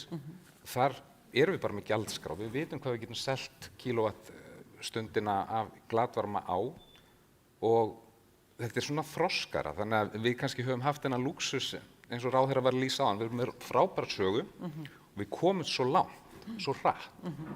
Og við erum kannski aðeins að vakna upp við það núna. Nú þurfum við að fara að bæta ramman og ég held að gagnaverin muni koma til með að hjálpa mikið þar. Ekki spurning. Akkurat.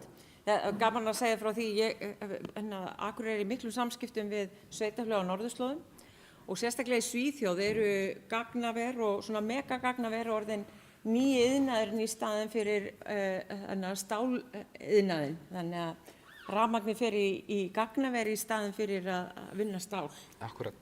Þannig að þetta er líka svona kannski umbreytingarfasi í atvinnulífinu sem gagnaverin eru. Og það er bara sem dæmi í Finnlandi þar sem við erum að byggja núna, þar eru við í gamalli pappírsmillu. Akkurat, sem segir sögu. Akkurat.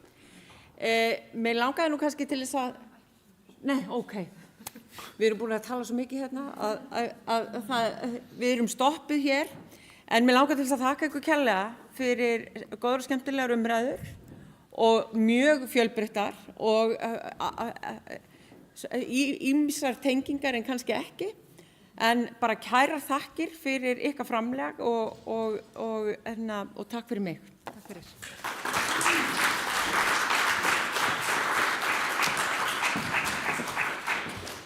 Já, ég sagði áðan að það væri hún Hanna Björg sem var í hetjan hér í dag, en þegar ég hugsa út í að þá er það í rauninni heiðursgesturinn, hún Marit Brömmer sem er hetjan, því hún er búin að sitja hérna í 3 klukkutíma og hlusta á íslensku. Þú talar ekki íslensku? You don't speak Icelandic? No.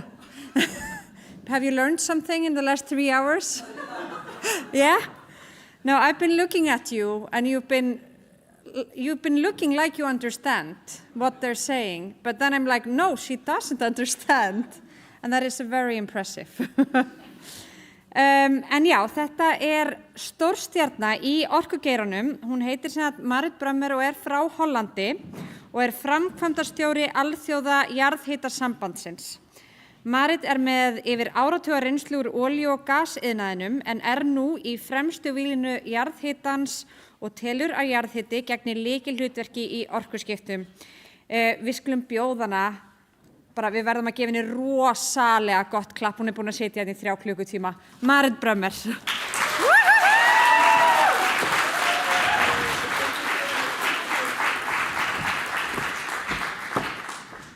Yeah, thanks. Very good evening. I am delighted to be here. Indeed, I did not understand one word, but I had the feeling I did.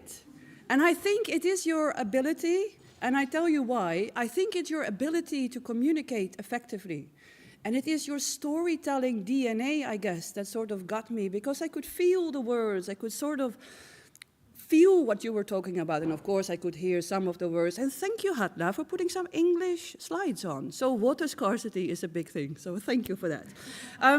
Thank you in general for allowing me to speak here today.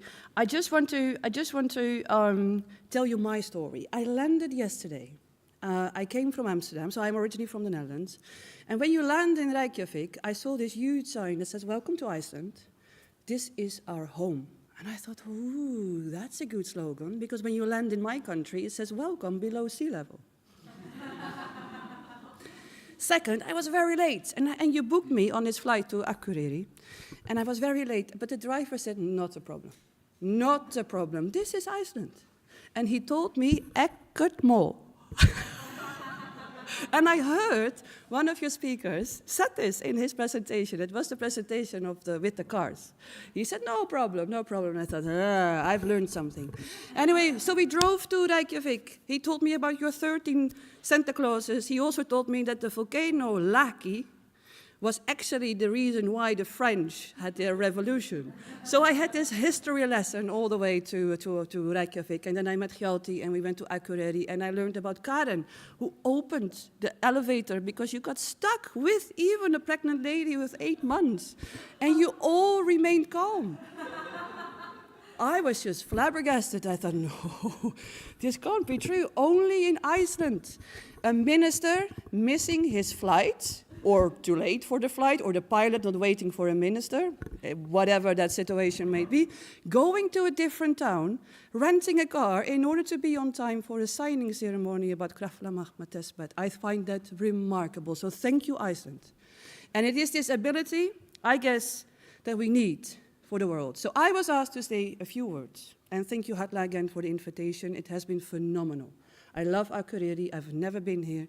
But the Krafla, that sort of site, that was just magic. So thank you for allowing the snow to fall as well, because that was just magical at once. My role is to advocate about geothermal energy, and where better than, of course, in the home of geothermal, which is Iceland. Where we stand today is 31 countries where we switch the light on based on geothermal, which is a remarkable result, because we are 120 years. Some of us out there call us the oldest startup in the planet, because it takes us 120 years to switch the light on with 16.3 gigawatt. I come to that. But in 88 countries, we're utilizing geothermal energy for heating and cooling, for spas and wellness, for recreation and all that. It's 88 countries. I know there are plenty more, so we have a lot of advocacy to do. But you can really see that the direct utilization of geothermal is much more widespread these days than just the power. As IGA, and I am again inclined to say thank you, Iceland, because we have a new president, Bjarni Pálsson. On behalf of the IGA, I am very thankful for you taking up the reins of this organization. I am the executive director. IGA's role, first and foremost, is to collect data from all our countries that are our members, our affiliated members, our partners, and our corporate members, and to own that data and to use that data for advocacy purposes. You only get done what you measure. That's a sort of saying that I think is very important. What gets measured gets done. And hence, having this stock take not only informs us where we stand within the geothermal industry, and which is why I commend my own organization as well for doing that with the partnerships that we have around the world, but it is also super important to inform everyone around the world and tell that story about geothermal. So if you look at our stock take on the geothermal direct utilization, it's 88 countries, and we basically serve 5 distinct markets that all use heat, or heating and cooling for that matter, for their industries, agriculture, greenhouses, the wellness industry, recreation, but of course, big and booming is heating and cooling. Our residential, our industry parks, our malls, our swimming pools, they all need heat, and the direct utilization of geothermal is definitely going to grow. On the other hand, power, much more secluded to a couple of countries, 31 in total, 16.3 gigawatts. The average wind farm these days that gets commissioned is between 2 and 3 gigawatts offshore, for instance, in the US, offshore even in my country on the North Sea. So 16.3, and the 0.3 is important, but because we measure every megawatt, but 16.3 gigawatt is relatively speaking minute. We are invisible in the world of power, and hence it makes us unknown, and what you don't know, people tend not to see. And hence, being very good at storytelling, again, is something that we absolutely need. So thank you, Iceland, for doing what you can, because I saw as well a beautiful map this morning where you could see where the Icelandic fingerprints are when it comes down to geothermal, and you are active on all continents, whether that is via diplomacy, whether it's via technology transfer, whether it's via investing in projects. But you are one of the few countries with an active foreign policy that says geothermal is it, and we want to provide for a better quality of life.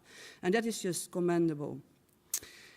At COP28, Dubai, last year, 23, not only IGA, all the renewable technologies together helped 138 countries to pledge to triple up renewables by the end of this decade. So triple up for us as geothermal means we have to roll up our sleeves because we have some work to do. And if you look at the pledges versus where we stand, we are often called a flatliner. And this is just a small map that sort of shows that if the pledges are to be made and are to be converted into reality, we have a huge, huge gap between what the government wants us to do and where we as industry stand. And that gap is a combination between not being understood, and hence advocacy remains important. It also is a problem of finance, it's a problem of technology choices, competition between the other technologies as well. There's a whole range of explanations, but definitely there is a range of solutions. And part of the asks that Hatla asked me to come and speak here is to see and observe, view trends from all around the world and see if we can all join hands and to collaborate in order to close that gap between what we are striving towards and what we are currently doing. And there are a couple of important elements. I myself come from the oil and gas industry. Thank you very much. I understood that in your introduction. And that's a resource industry, right? Oil and gas is a resource industry. It's not just delivering energy to the markets.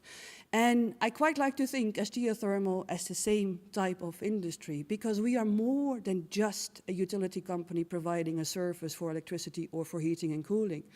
And you can really see that in some of the trends that some of the countries have embarked on. For instance, lithium from brines, the direct lithium extraction, DLE. It's going to be huge in the States and in Europe because people figure out that the traditional mining of lithium is only confined to a specific area of the world. And hence from a geopolitical, but also from a commercial point of view, lithium in the geothermal brines is earmarked and checked as an important item. That's a super important advocacy element in order to strengthen the relationships all around the world. But equally, of course, wellness. I think there is no other country that is so eloquently speaking about how geothermal creates a better quality of life, specifically around your wellness industry. It's a 6 trillion market, ladies and gentlemen. This is not a small market, wellness. And hence, if you look at globally where the opportunities are for geothermal, it is simply phenomenal. I put up here a picture of coffee because I was in Jakarta last week where they are producing coffee with geothermal, but I can easily swap it here in Iceland with bananas or tomatoes or whatever it is that you're producing. But the fact that we are producing more with our energy is something that we should use more in our story as well. And then, of course, the traditional markets, power and heating and cooling, they are going to be growing anyway, and we still need to advocate better for that, how we serve the needs and the demands. And last but not least, there is much more to do around green hydrogen than just being the hype, as it is often quoted for.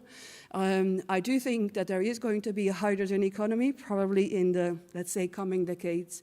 And geothermal is earmarked because of its baseload capacity, because of its high capacity factor, because of its always-on benefits. High-pressure steam fields can deliver phenomenal electricity and pressure towards driving the green hydrogen economy. And there are projects out there that are demonstrating its success.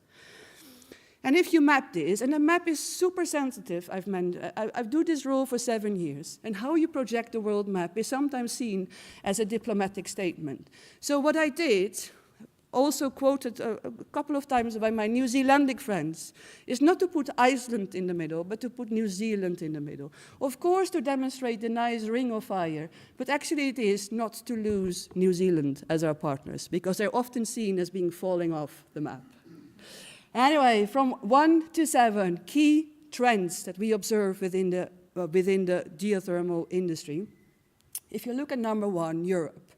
So Europe has a lot of going for it, but it's at the moment captured in all kinds of green deals, visions, resolutions, strategies, industry alliances, and the hard megawatts that are being put online hopefully will come, but at the moment it is a little bit low when it comes down to actual implementation. But the hope is there, the vision is there, and the fact that Europe has to move out from fossil fuels is probably leading to a big boom in heating and cooling projects. And next to that, it's lithium. They have earmarked lithium as a critical mineral, and hence all the policies are around also geothermal to deliver on that geopolitical statement. Number 2, in Africa. We have one country in Africa that is definitely leading. Iceland has been involved in that for some decades, of course. And Kenya is leading the African revolution when it comes down to making geothermal boom. And the biggest investment so far last year was from Fortescue Mining. So this is the mining sector who is investing $4 billion into Kenya's geothermal assets in order to produce fertilizers and green hydrogen. So it shows you that geothermal has something to offer for a wider market than just power. In the Middle East, the eyes are on cooling. Why produce electricity with your domestic oil barrels? Well, you can sell them on the world market and produce with an alternative, very cheap electricity, or use geothermal, for instance, directly to cool your homes, your malls, and your football stadiums. So cooling is the big thing in the Middle East. In Asia, the last mile, there are underserved populations in Asia, and not everyone is connected to the grids. Not everyone is connected to electricity, and hence the eye on the prize is getting more megawatts online for power. And in addition, green hydrogen, New Zealand, Japan, Indonesia, Philippines are all eyeing green hydrogen as part of their biggest industrial plans in order to get more gigawatts online. China, without a doubt, number 1 when it comes down to having the installed capacity for heating and cooling, and their eyes are on going further and going beyond, especially in the district heating type of projects, and getting out of coal in order to breathe clean air is one of their biggest policy drivers, and I think the world can learn something from that in order to drive geothermal home. USA is focusing a lot, also from a commercial, from a VC point of view, so private equity point of view, on tech, on startups, on innovation, on drilling deeper, hotter, better, beyond the traditional hydrothermal assets. EGS, AGS, that's really coming out of the US as one of the main drivers to seeking geothermal boom. And last but not least, in the Caribbean islands. In the Caribbean islands, there are 2 things ongoing. One is power. They need power, and it's now all diesel generated, paying high prices for electricity that is fossil fuel sourced. And hence the shift and the demand for low carbon, but also very affordable electricity is a clear driver for more geothermal. And at the same time, the question arises, because one well produces sometimes too much for such a small island, and hence interconnectivity and understanding how multiple islands, or maybe even to the continent, and maybe Iceland is giving some helping hands here as well, how to connect your island to the rest of the world, is something that these islands are very much interested in and also looking for. So that's another area where I think with an island nation such as yourself, we can definitely have a bigger thing. Last but not least, and I come back to this point quite often because I think it is super important to stress, wherever we are on this planet, we are making double-digit returns when it comes down to our geothermal assets. We are often quoted, and also solar and wind is being faced with this kind of observations, that we are a low-margin business. The renewables in general is considered, especially for our friends from the oil and gas industry, as a low-margin business. But we're not, ladies and gentlemen. We are a double-digit return industry. Electricity, 10–11%. Heating and cooling assets in general, between 15 and 18%. Our challenge is, though, it doesn't go very fast. So you need to have patience. It only comes back into the pocket after 3 to 5 years. And not everyone is interested in that time interval, especially not when you're accumulating high risk in those first years. And hence the magical shift that I would like to vouch for and advocate for, together of course with the one who know how to do it, such as yourself, is that we seek comprehension in terms of mitigating that risk in the early stages and seeing geothermal as an asset that keeps on giving with double-digit returns after year 5 and then actually unlimited until our next generation comes into power. And that's a very strong statement, I guess, that we can all learn from Iceland, where today I've learned that the Krafla power plant was built in the 70s with this very 70 type of design, and it's still ongoing and it's still going strong and it's still generating clean electricity and all the byproducts towards your community.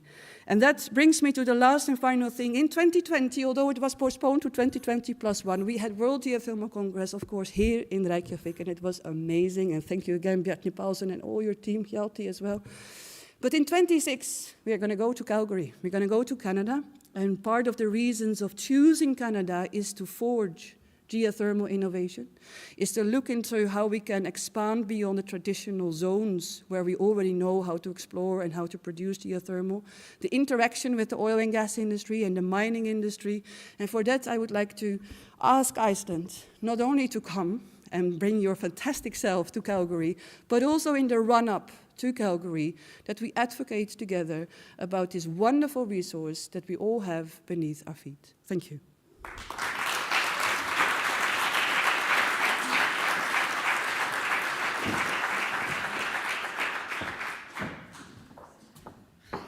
Vá, þvílíkt powerhouse af konu.